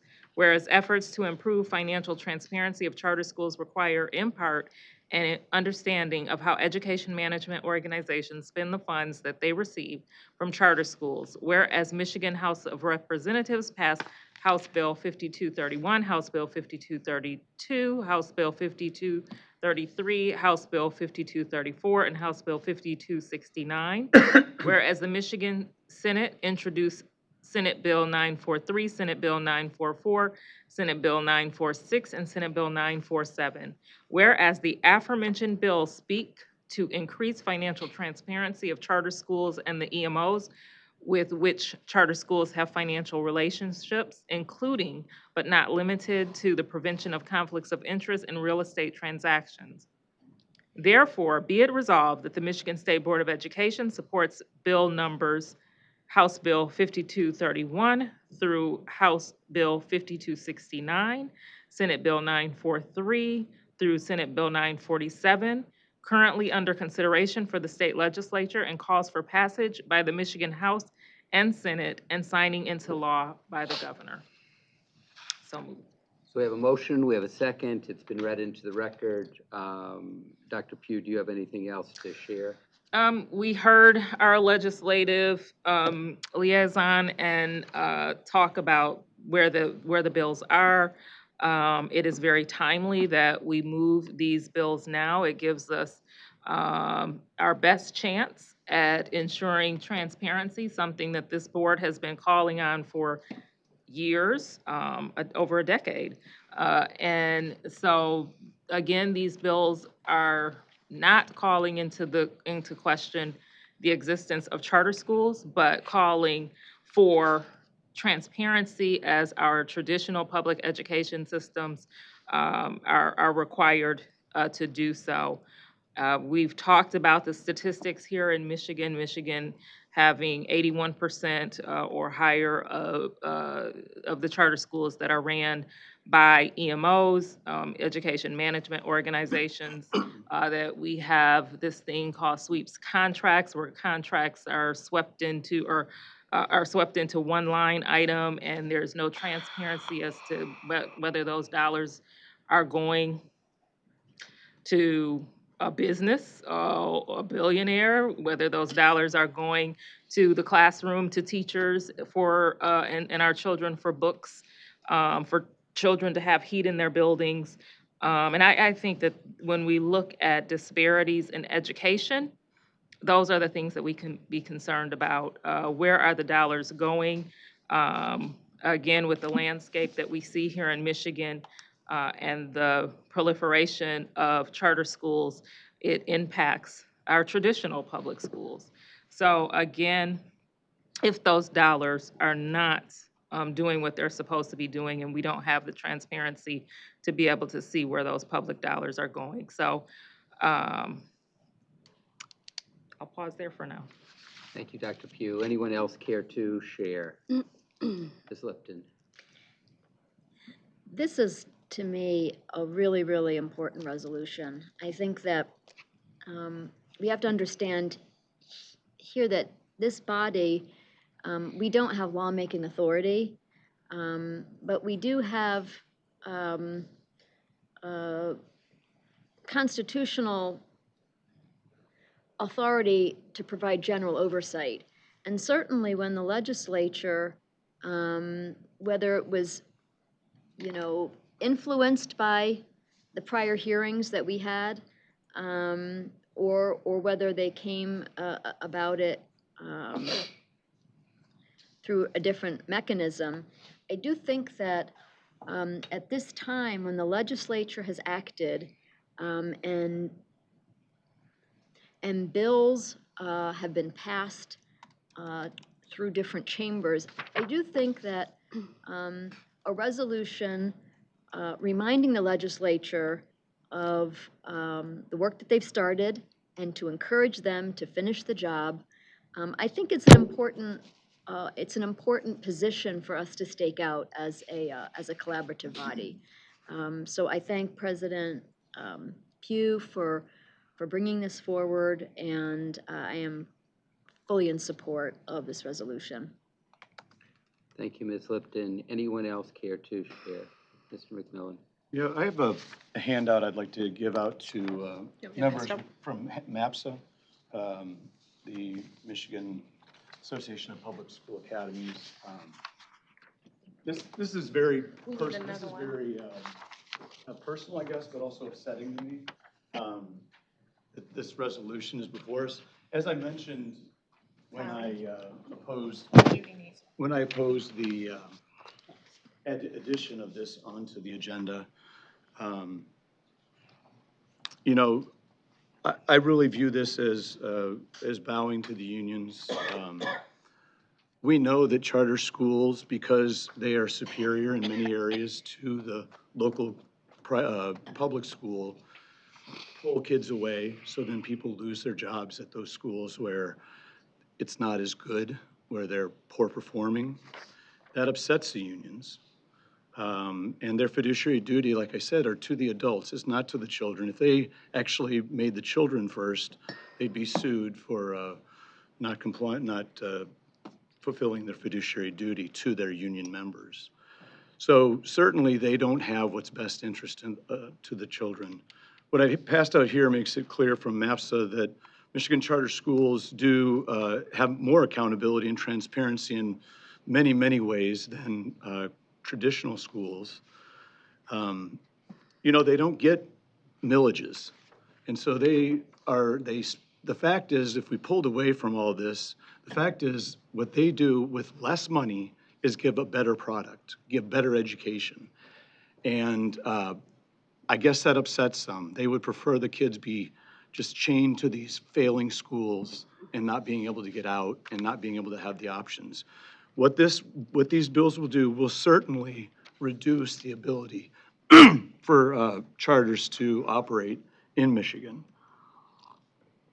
Some of it's not even, I mean, it doesn't even seem like it's possible to comply. Some of the CPA requirements for even payroll companies and all the different companies that may get money, you know, that it's, you know, and also, you know, suggesting that we're just going to carve out this particular group, this particular organization, you know, the education management organizations, and we're going to force them to disclose who makes over $100,000.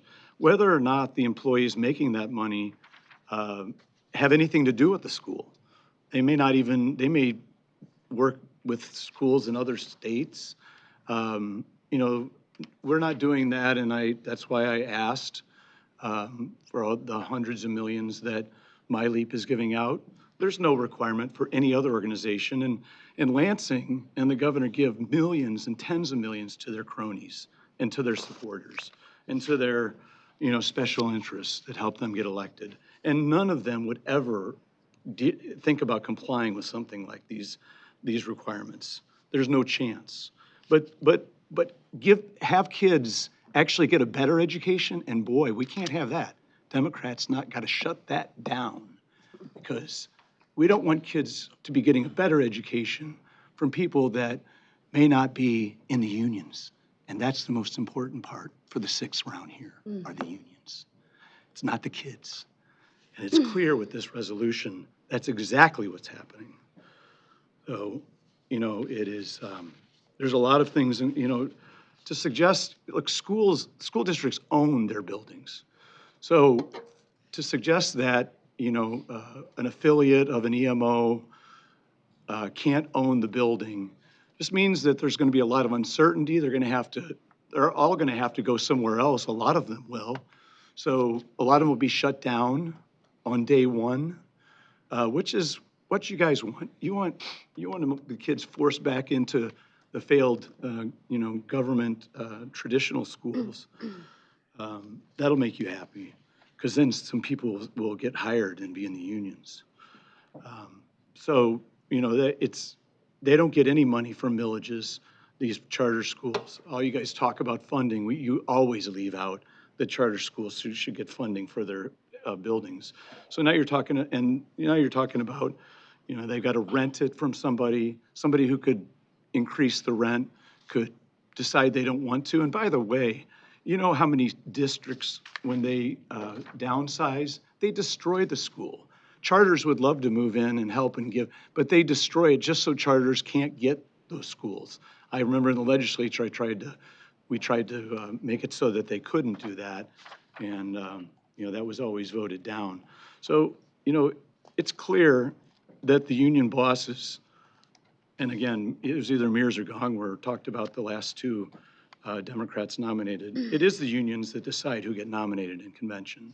It was clear, and that's what they put in there, and that's clear. So this has nothing to do with transparency.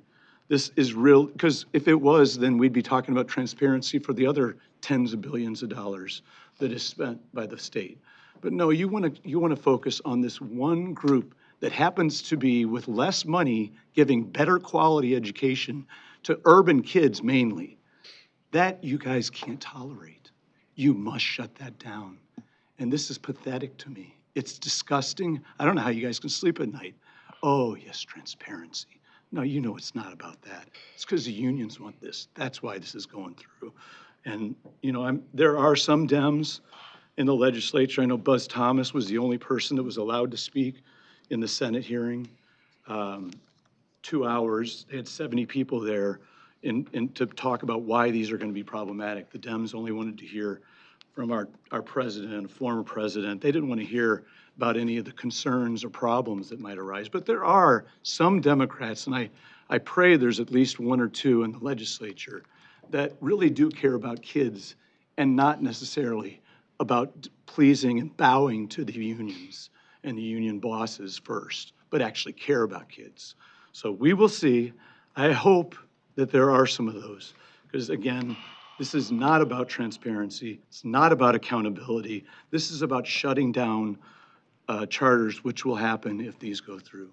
So I would urge a no vote, although those beholden to the unions, I doubt they will. Thank you. Thank you, Mr. McMillan. Did you say that this was going to shut down charter schools? Well, I mean, they're going to have to sell their buildings. They're probably going to have to, how many schools close their buildings and move to a different building? You know, that's not an easy thing to do. That may not be something they can financially do. Maybe it's not, maybe something won't be available in time. So yeah, I mean, the requirement on the buildings will likely, I think, shut down charters, which is one of the goals of these bills, yeah. There are 285 of them in the state. 286, I think, yeah. And are you suggesting that they're all going to shut as a result of this? No, but if one does, wouldn't that be bad? I'm You'd not be happy, wouldn't you? I Yeah. think that there are bigger concerns No, you're beholden to the than whether unions, we too. have 900 or 899 school districts. Your position is dependent on bowing to the unions, too. Ms. Tilley, to you, please. Thank you, Mr. McMillan. So the entity that they are comparable to, thank you. Cast your voice. Thank you. Let's make sure we get this for the record. I appreciate you. The entity that they are comparable to are traditional public schools.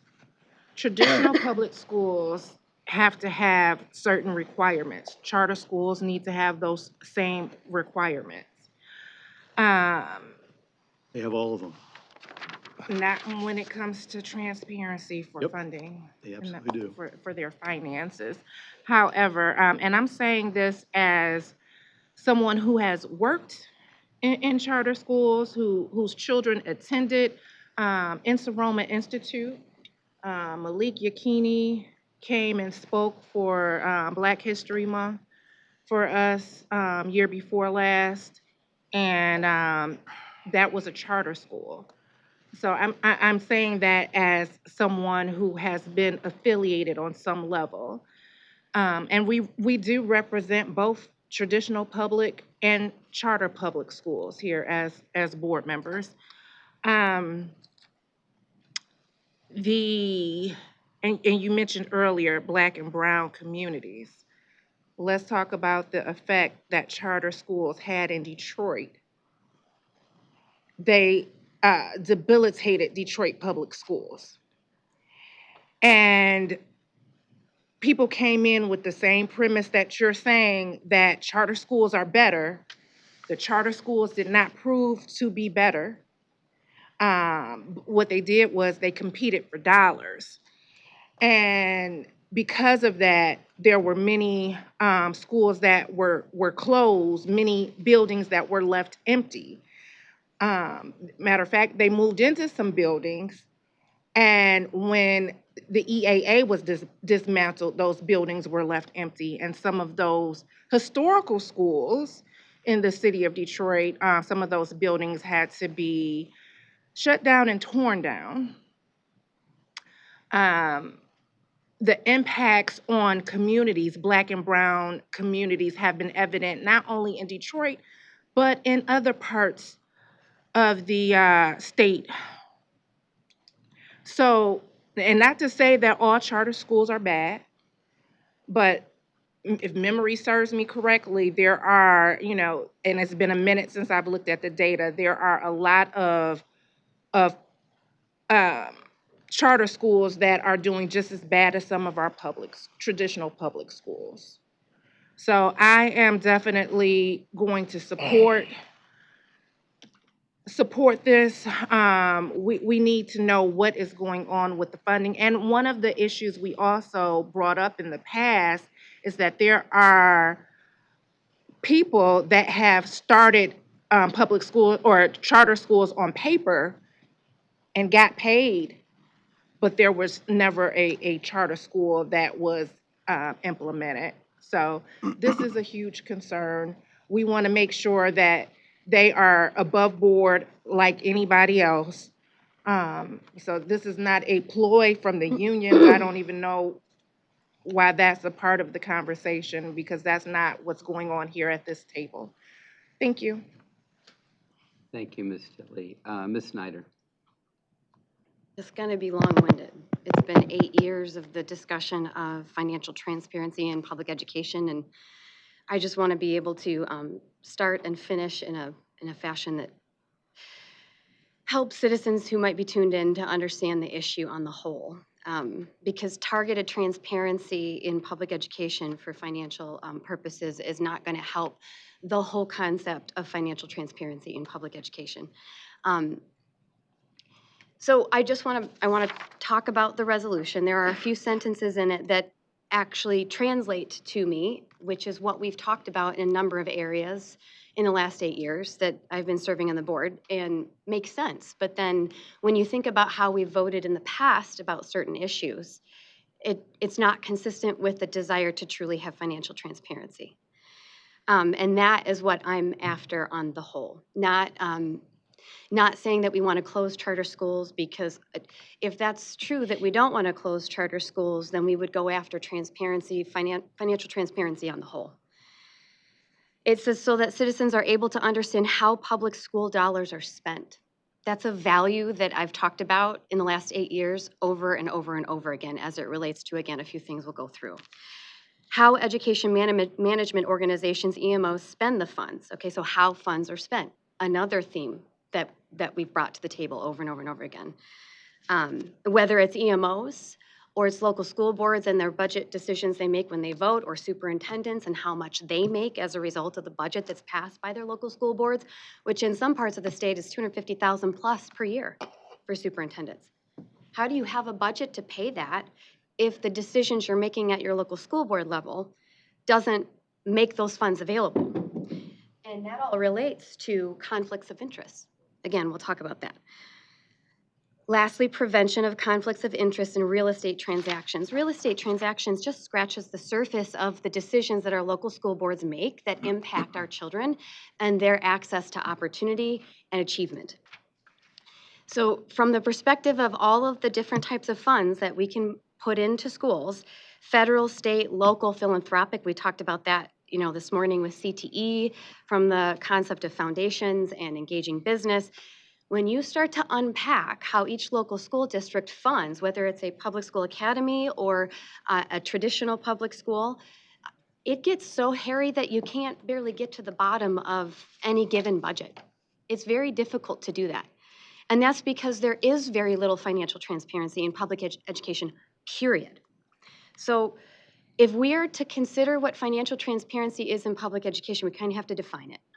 So what is the dollar? Where is it going? How does it get to the classroom so that it actually impacts the opportunity and achievement of each student? I mean, I think if you're not asking those questions and you're focused on the who of any given situation, you land in a space where you're making it political. So if we're not asking the what, where, and how, rather the who, we end up in a space where we're having political attacks on one another.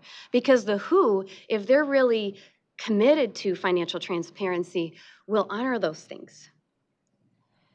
They will. So in the last 8 years, a handful of things that just come off the top of my head that we've debated here at the board table. The SRFC study, School Research Finance Study. I was extremely frustrated when they came before us and said, this is where our per pupil needs to be, but we're not gonna assess transportation or infrastructure. You can't be serious right now. How can we take your study serious if 2 major line items of a local school budget, which is infrastructure and transportation, isn't considered? You'll revisit that at a later date and time.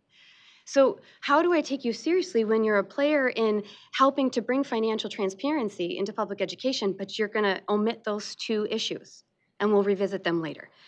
We argued about that at this table, we debated it, and now here we are talking about infrastructure as it relates to transparency with EMOs.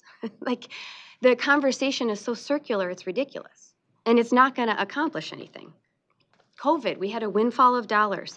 ESSA $3 came through this department, and they assigned 6 factors as to which school districts were gonna get the funds they needed to make sure that students coming on the other side of COVID had a good education. Not one of those 6 factors was academic performance, which means if we have a public education system here in the state of Michigan that's committed to educating students, and yet we're going through a global pandemic and not one of our 6 factors in dispersing those funds relates to academic performance, woe to us. We debated that at the table. We've talked about special education over and over and over again. One of the most frustrating things I've heard, Dr. Rice, from your mouth was dollars go to schools, not students. And then when that concept presented again during COVID, and we talked about learning loss, some school districts around the state of Michigan, traditional school districts with local school boards, had already voted to spend the 20% that was federally mandated to go to learning loss for students before the dollars even came in. Talk about financial transparency, and those students are still out dealing with the repercussions of the fact that we don't have a public education system that's financially transparent or accountable. You can't be accountable unless there's true transparency. And you put first things first, and your priorities are where they should be. So when we're talking about financial transparency, targeted financial transparency in the form of this resolution and these bills will get us nowhere. Budget recommendations following COVID. We had numbers that our department actually asked for money, millions of dollars, said, Governor Whitmer, please give us millions of dollars for this purpose. And then I said, okay, show me where we've broken down what we'll do with that money. No answers, not at this table. We passed resolutions asking Governor Whitmer to give us X amount of dollars for this line item, but absolutely no itemization to that. No even like scratching the surface of the discussion of itemizing that line item. That's financial transparency. That's making sure, especially post-COVID, with these kids that need extra and lost a lot of opportunity, and therefore their achievement in academic performance is reflecting it, but no itemization to those line items, no itemization to those big asks. I have a problem with that, and I have consistently, over 8 years, said there's something wrong here. There's not enough transparency, there's not enough accountability, over and over and over again. Curriculum. This has been an issue that we've talked about a lot. And it directly relates to the MAPSA handout that Tom just shared and the final whereas in this resolution. The concept of prohibition against conflicts of interest between the board and the school, governed by an independent public body comprised of members who receive no compensation for their service and may not have any conflicts of interest. Charter schools satisfy those requirements. It gets muddy or it's not satisfied at all in traditional local school boards. And I'll expand on that in a minute. And then I'll finish with children with disabilities. Here's my biggest issue, and we've talked about it as it relates to literacy and math curriculums. Local school boards make decisions, budgetary decisions on those types of issues that we want to continue to have local control in, but then we get kickbacks. Local school boards get kickbacks from making certain types of curriculum decisions. They get Chromebooks, you name it. I'm a part of a district that's experienced this. Okay, that frees up resources in that local school district's budget for then a request to come in for a raise for the superintendent. And then the local school board stamps and says, yes, we love our superintendent. They're doing great. He or she deserves a raise. That's a huge conflict of interest through the back door. And there really isn't transparency in those things. Do you know how many local school district superintendents got raises on top of hundreds of thousands of dollars worth of salary post-COVID? After all of these decisions had come before that?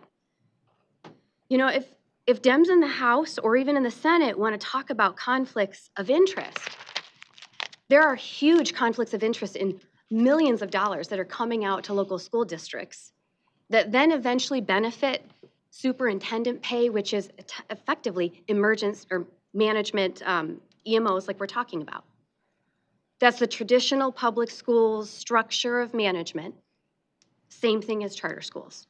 We don't look into them. We've talked about that at this board table over and over and over again. We've talked about how much money they make and how those decisions, budgetary decisions, reflect the ability for that to even happen. Nobody's doing anything about that. We don't act on that. There's been resolutions. We don't pass them. So whether it's SRFC, COVID, special education, our budget recommendations that we rubber stamp, or the curriculum that we can actually use our voice to have an impact on, there's no financial transparency in some of the arenas or areas that would make the biggest impact in our students getting an education. But instead, what I see in this resolution is just a focus on who and a couple of like niche items that you can tell feel personal and political. You pass this, is this really gonna scratch the surface of those handful of issues that we've debated at the table for 8 years? Or even before? No. And if you don't start to scratch the surface of those handful of flaws in financial transparency throughout all of public education, the focus of students and the opportunity they have and academic achievement will never be addressed. So, you know, my no has nothing to do with whether or not I want financial transparency. It's that every single time I've brought that concept to this board and we debate, it doesn't matter. It doesn't pass. The legislature doesn't get our recommendation for financial transparency. And if they did, and they wanted to act on the whole, it would impact both charter schools and traditional public schools. But we don't come together and do that. I'm still very much open to that. I would love to see us come together and do that with special education. I don't want to hear one more time that schools get dollars, not students. At some point in time, there's got to be a breakdown to see that our special education students, when they're enrolled in an IEP, that we know the money that's going to that school district is going to the services that that student needs. Not any more of this, yeah, but the dollars really go to the schools and not the students, so we're really not accountable to the transparency of that. Right? Like, we have to actually negotiate and debate in good faith in what it looks like to actually have an impact in total, not targeted, financial transparency in public education. So that, I can't even conceptualize how many opportunities we've had at this table and passed on them. And yet we must do this right now because that's what's going to make an impact on student outcomes. I think it's very disingenuous. So thank you very much, Ms. Snyder. May I ask just one quick question? You referred to 6 criteria associated with the distribution of funds. What funds were those and what criteria were those? I believe they were ESSA $3, and we sent out a memorandum. You actually called each board member during COVID and asked them how they felt about the factors. And I was very direct with you when I said not one of them is academic performance. How do you seek the students, regardless of what part of the state they're from, and ensure that they're getting the dollars they need to fill the gap that COVID has caused, which is what these ESSER dollars are there for. That's the purpose. We went to town on it. I'll never forget the conversation. To correct the record, the criteria for distribution of ESSER dollars were federal, and they remain federal, ESSER 1, 2, and 3. Dr. Robinson, to you. I'm going to rebut that because that's not correct. You can rebut it, but it's federal law. That's fine. That's not correcting the record. The reality is, you're right, they were federal dollars, but they left it up to your department to define the criteria. And you submitted those criteria.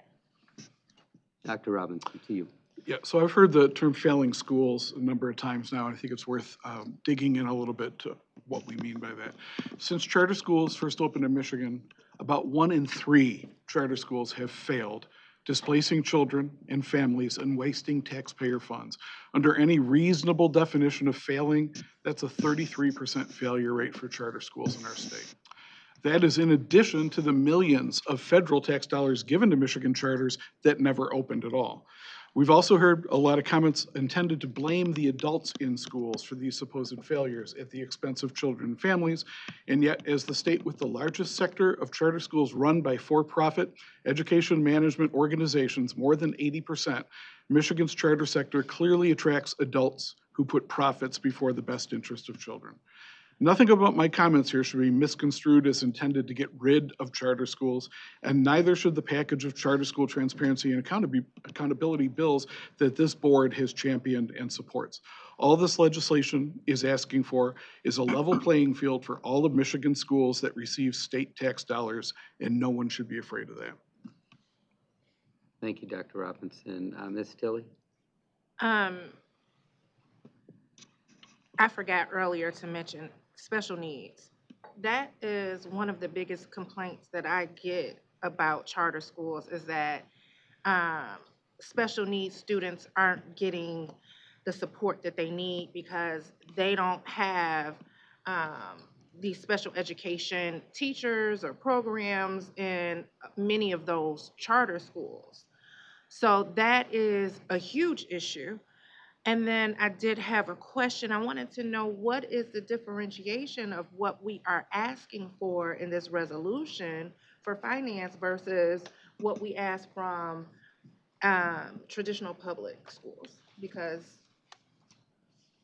they keep stating that. So I just wanted to get clarity. What's the differentiation? Right, so I'm happy to defer to either the two of you, either the three of you. You've written on this, you've spoken on it. I'm also happy to answer it. It's as you choose. Go ahead. So the biggest issue is the ability of a charter school district or charter school to sweep dollars to a single other entity, to an education management organization, basically a single contract for all of the work of the school. So it gets listed in the charter school's financial statements as a contract and solely a contract, and that's all you get to see. You don't get to see any other detail besides 100% or virtually 100% of all the dollars flowing out for this single contract. You're not able to determine the distinction between personal services and other than personal services. That is to say, the difference between people and things. Roughly speaking, the difference between staff, salaries and benefits on the one hand, and everything else, materials, supplies, equipment, energy, and. That's the major issue for many of us, that to note that there is a contract for all or virtually all of the funding doesn't say anything about the distribution of spending, which is opaque. And so that is the largest of the issues for many of us. But there are other issues as well. There are conflicts of interest associated with EMOs having properties and essentially charging rent for those properties by the PSA. And that is widely perceived to be a circumstance in which the EMO is benefiting. So unduly. basically, we're not looking to close down charter schools with this resolution. We're making sure that there are no bad actors. We want to see budgets. We want to see balance sheets, that type of thing. Right, it's not clear to me that any charter school closes as a function of this. I think I've never heard that raised as an issue. They wouldn't let Until, testimony. I beg your pardon, I've never heard it raised as an issue until today. I think it's a complete red herring. You still have the floor. Yeah, I don't see how showing your books would make you close down unless you're a bad actor. Thank you. Thank you, Ms. Tilley. Senator Bullock. I'm not a smart man, but I know charters.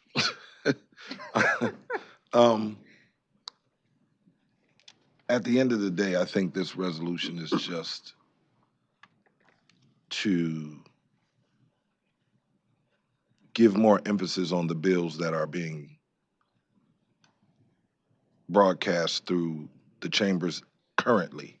Since I've been here in these last 2 years, we have talked about charters and resolutions and transparency. And as an individual who grew up in urban America and went to a public school, I praise them for what I did learn. But my children, I've had them at all, public, private, and charter. So no one's trying to close anything down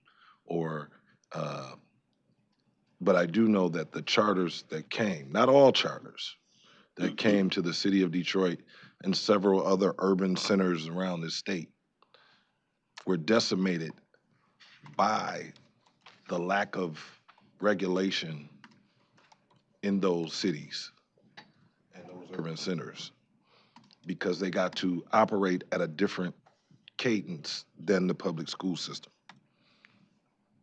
I'm not disputing anything that anybody said at the table other than that they're forced to close down charters and tear the buildings down. We have a problem with tearing down school buildings in the city because most of them are designated historical. So you got to go through a whole process just to get that done. But I do know that the charters, not all, don't operate with the same efficiency and efficacy that the public schools are mandated to operate on. And that's what we're just trying to encourage, that these bills get passed and we get there. If there are some other deep details you want from both, at least put them on the same plane and then we can move to that issue. And I haven't been here for 8 years, but I know 8 years ago there was a Republican in office, and I need to know that you were fighting just as hard against that person as you were. So when we throw out the Dems, we've had everybody in office. The Republicans have controlled both chambers for almost the last 40 years in the Senate and X amount of years. So let's take out the Dem versus or the governor, because neither one apparently, according to you, have been. I haven't said. No, you said the Dems want, and he definitely said the governor. All right. He said the Dems. Or you said the governor. I did. Okay, so you're making No, I'm accusations talking about the budget about the recommendations we Senate. gave I know, the but governor. I'm but- not talking about her in general. okay, there we go. So we got to make this get some semblance of civility about what we're really here for. I talk about this all the time, which is why I choose peace most often. We're not on some extreme level of madness, because it gets mad. It's maddening to hear this over and over and over again and being lectured about somebody outstate telling urban America how they should be and what they like. That's part of the problem when outstate is telling urban centers they know more than they do about their urban center. And this is how you should perform while you don't deal with an urban center on a regular basis. And outstate has its issues. Rural America has its issues. But here in Michigan, our charters are a problem.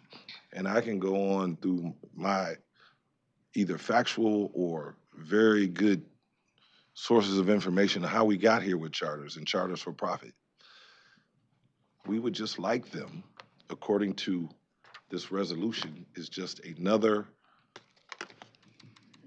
toss over to the legislature that this is important to us, that they at least have to disclose the information equally, right?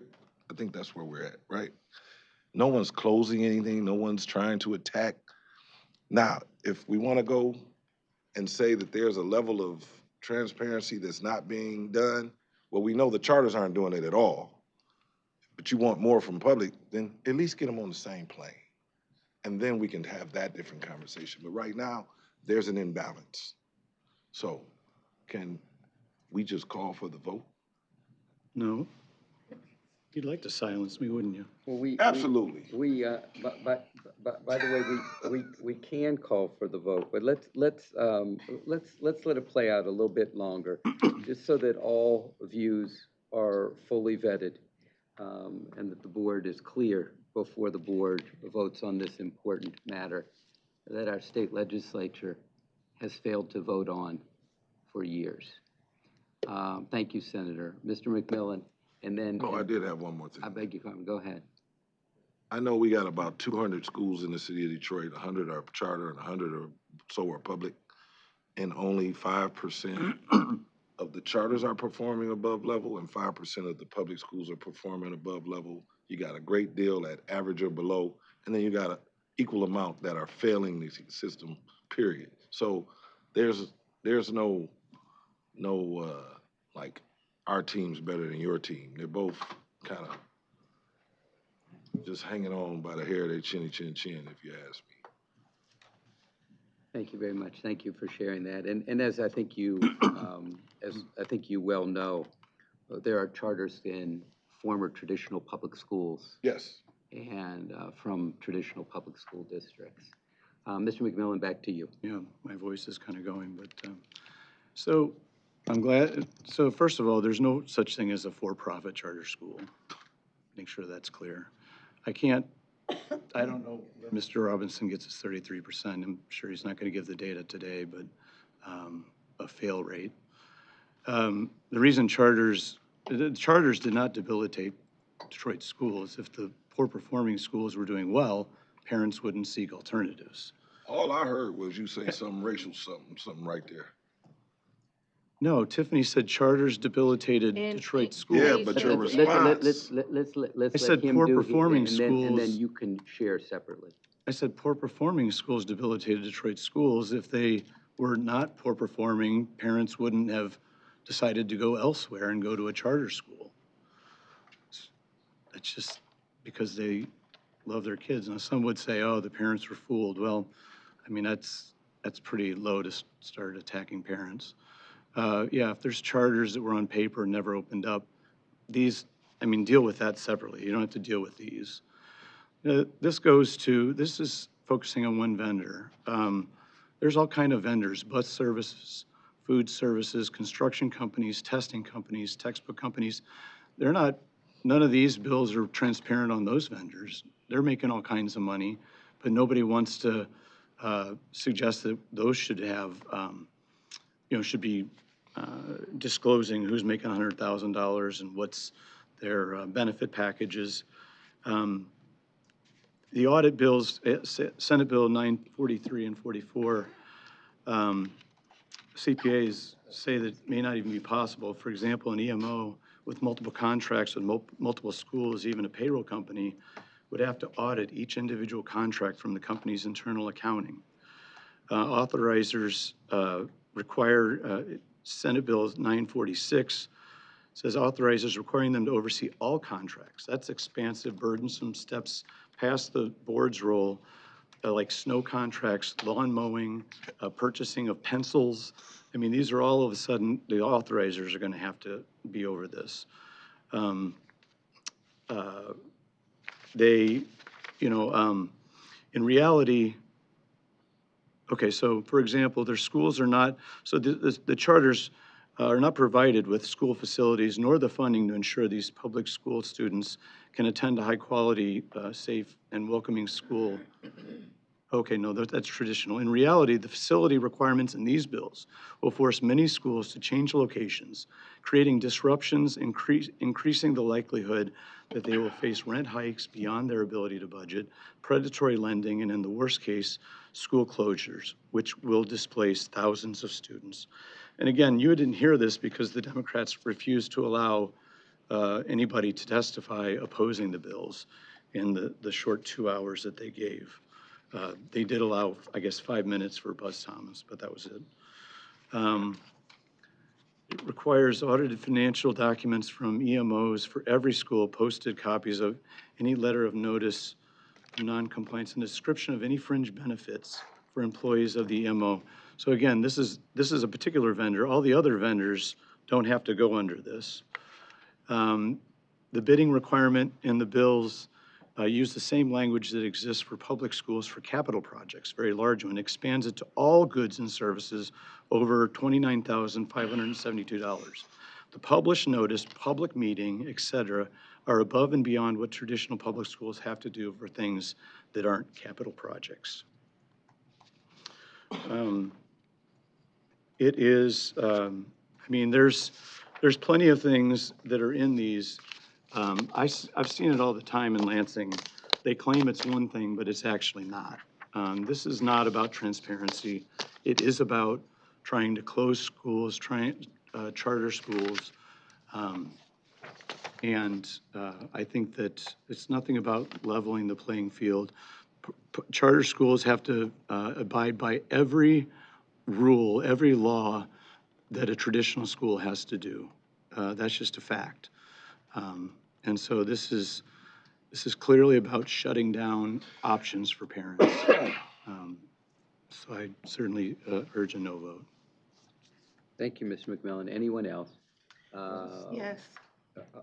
Quickly. Ms. Tilley, then Senator Bullock. I beg your pardon. Board Member McMillan, you love to spin things.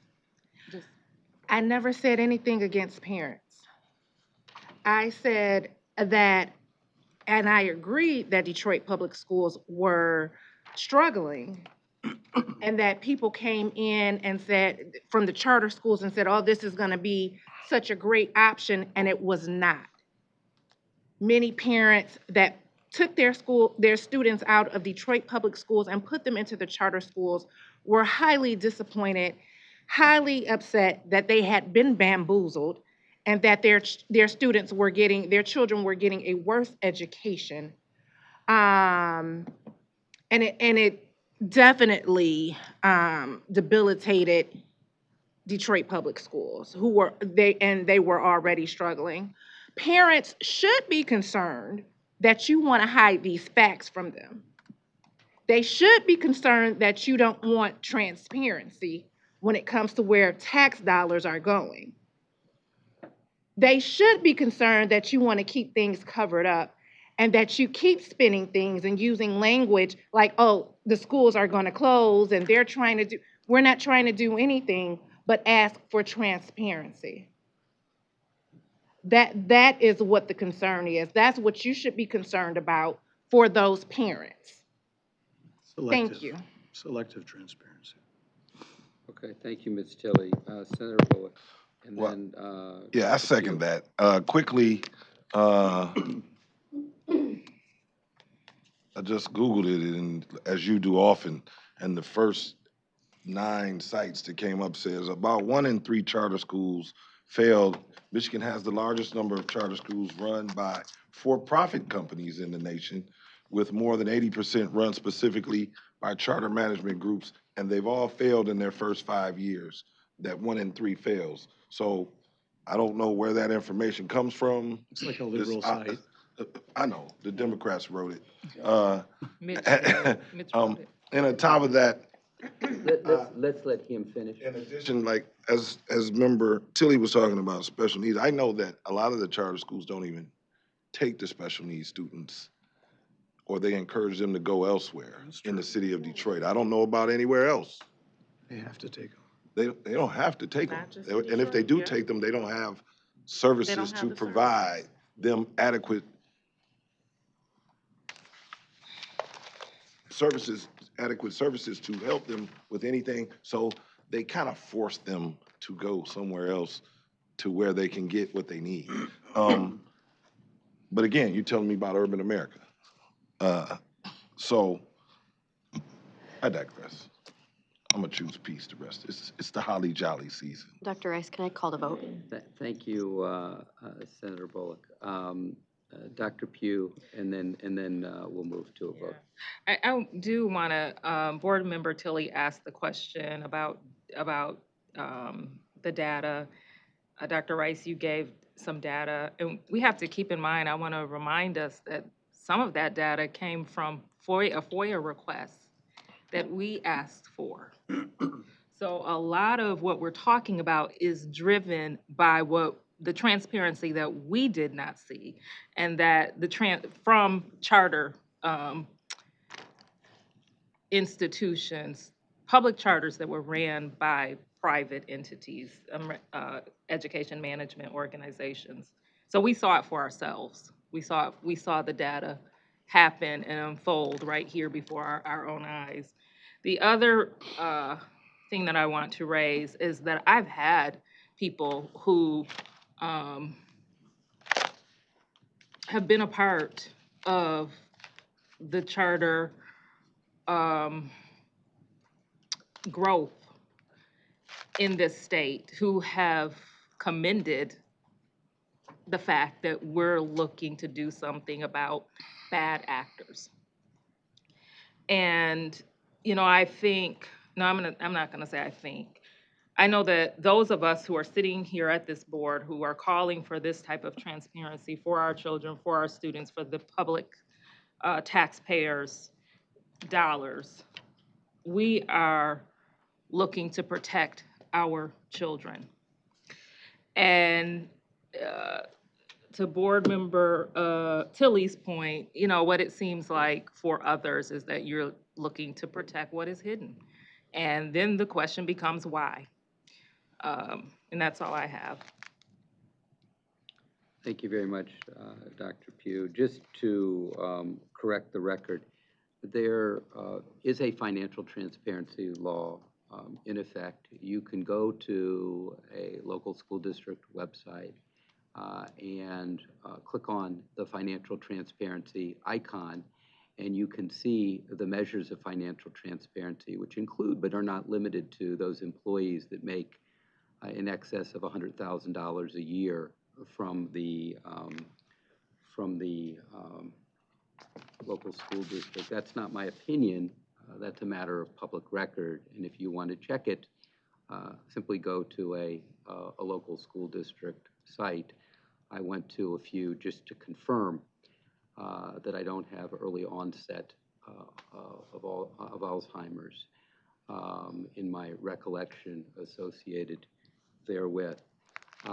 If there is no other... Just to correct the record, nobody said that that was not true. Of course, employees at districts have their payroll information, but we're not talking about employees.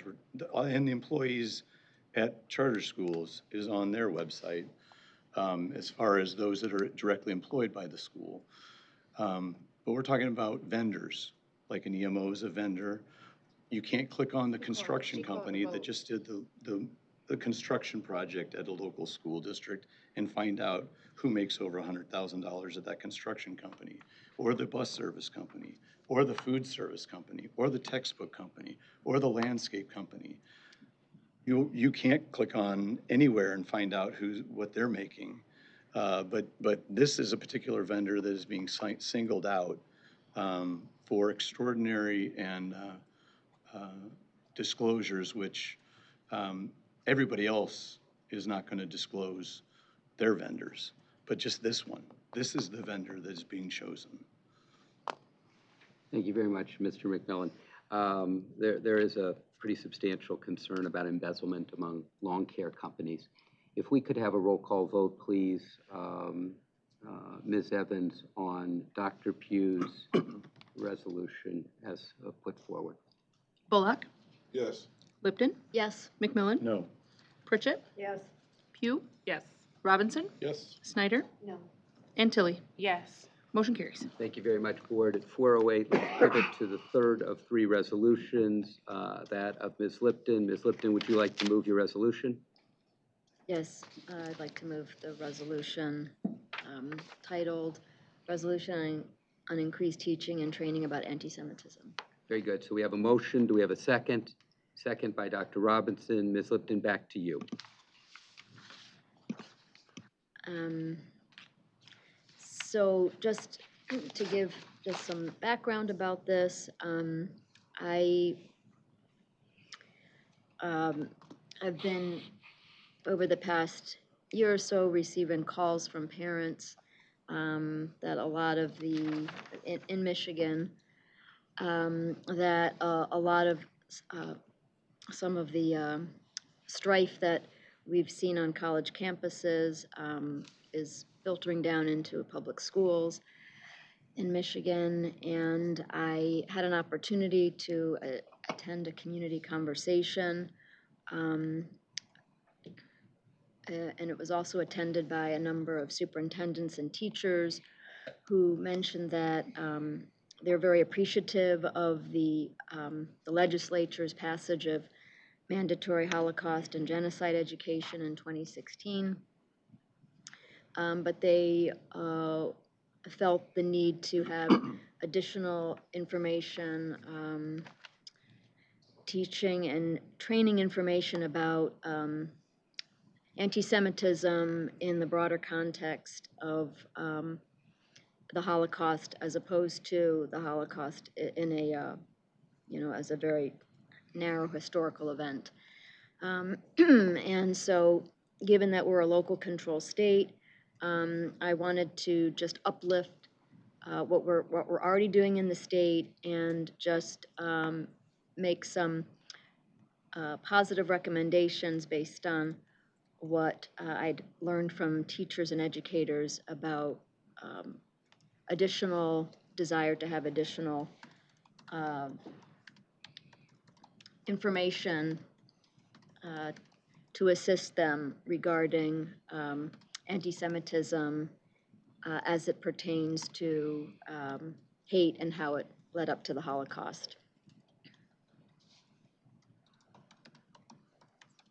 Background. So that's pretty good background. I appreciate that. Anybody else care to share? Please. Is it going to be read into the record? We're happy to read it into the record. Ms. Lipton, you may do that, or we may have someone else do it. It's as you choose. We could do a little bit of a choral reading if you choose. I'm happy to lend you my kind bar, and I'm also happy to read the resolution into the record if you'd prefer that. Okay, very good. Whereas Title VI of the Civil Rights Act of 1964 provides that no person in the United States shall, on the ground of race, color, or national origin, be excluded from participation in, be denied the benefits of, or be subjected to discrimination under any program or activity receiving federal financial assistance. And whereas the Biden-Harris administration's U.S. national strategy to counter anti-Semitism embraces Executive Order 13899, combating anti-Semitism from 2019, and specifies that national origin within Title VI of the Civil Rights Act of 1964 includes groups with shared ancestry, specifically Jewish ancestry. And whereas the U.S. State Department is among more than 36 countries and international organizations that have adopted the working definition promoted by the International Holocaust Remembrance Alliance, quote, anti-Semitism is a certain perception of Jews which may be expressed as hatred toward Jews. Rhetorical and physical manifestations of anti-Semitism are directed toward Jewish or non-Jewish individuals and or their property, toward Jewish community institutions and religious facilities, unquote. And whereas the Anti-Defamation League has reported a 360% increase in anti-Semitic incidents since October 7th, 2023, compared to the prior year, with anti-Semitic attacks and harassment across the United States skyrocketing. And whereas, according to the ADL, anti-Semitism sometimes targets Jews not as individuals, but as a collective, whether that's Jewish organizations, movements like Zionism, or the Jewish State of Israel.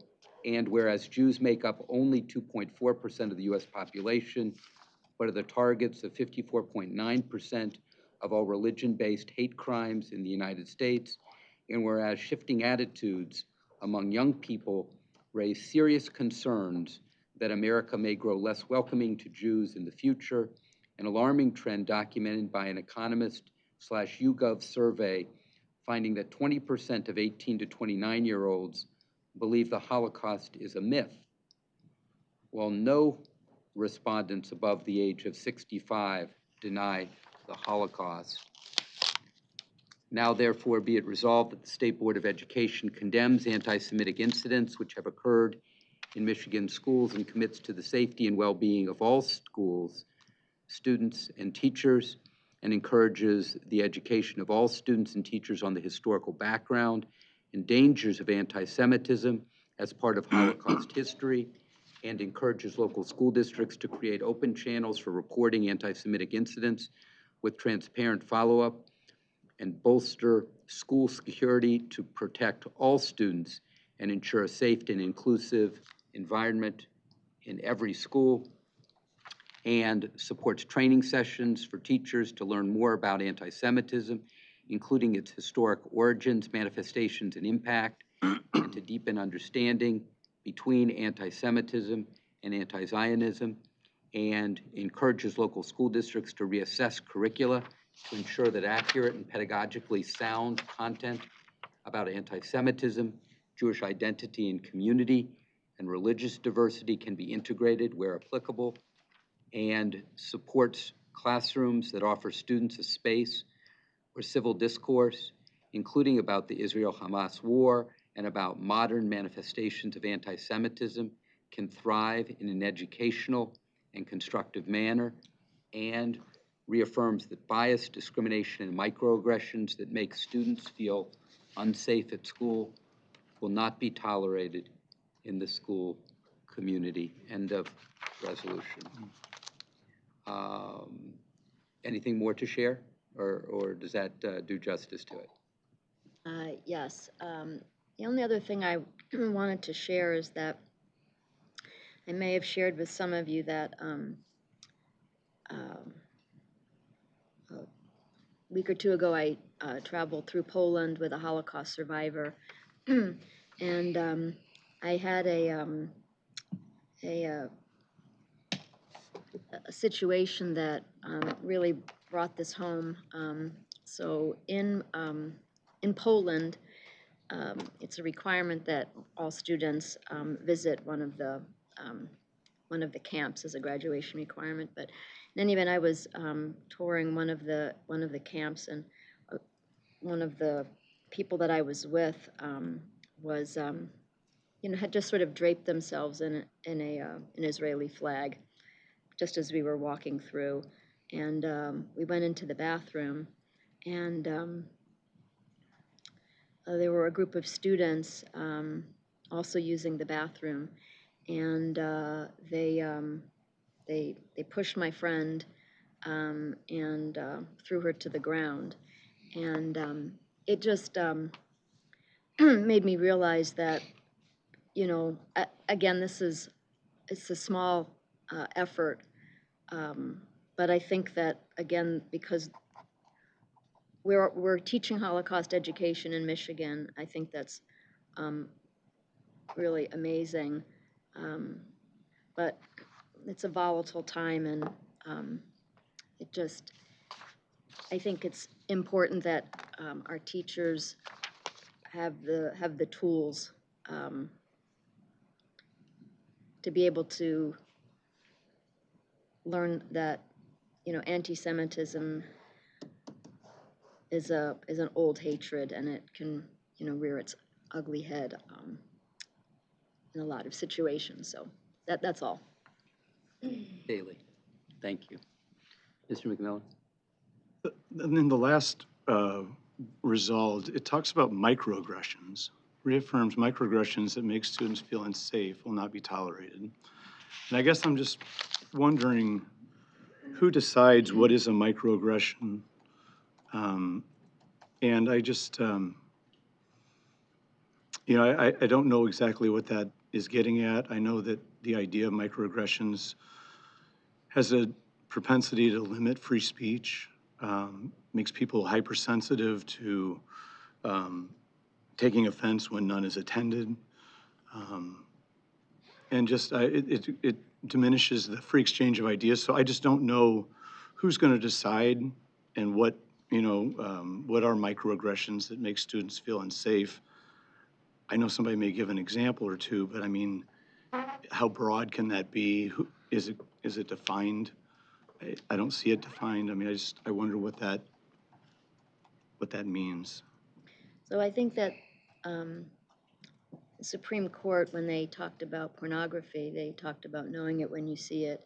And I think that I have full confidence that our school districts would understand and appreciate being encouraged that we're reaffirming that bias, discrimination, and microaggression can make students feel unsafe, much in the way that I was made to feel unsafe when someone that I was traveling with had a flag that they were wearing as a shawl taken from, ripped away from them and pushed to the floor. I don't know that that would be called macroaggression or something. Didn't cause any bodily harm, but I think our school districts would know what a microaggression would be. I'm not concerned that it needs to be further defined. Thank you. I just know that on college campuses, the idea of, peaceful protests people have said that these are microaggressions and we got to shut them down.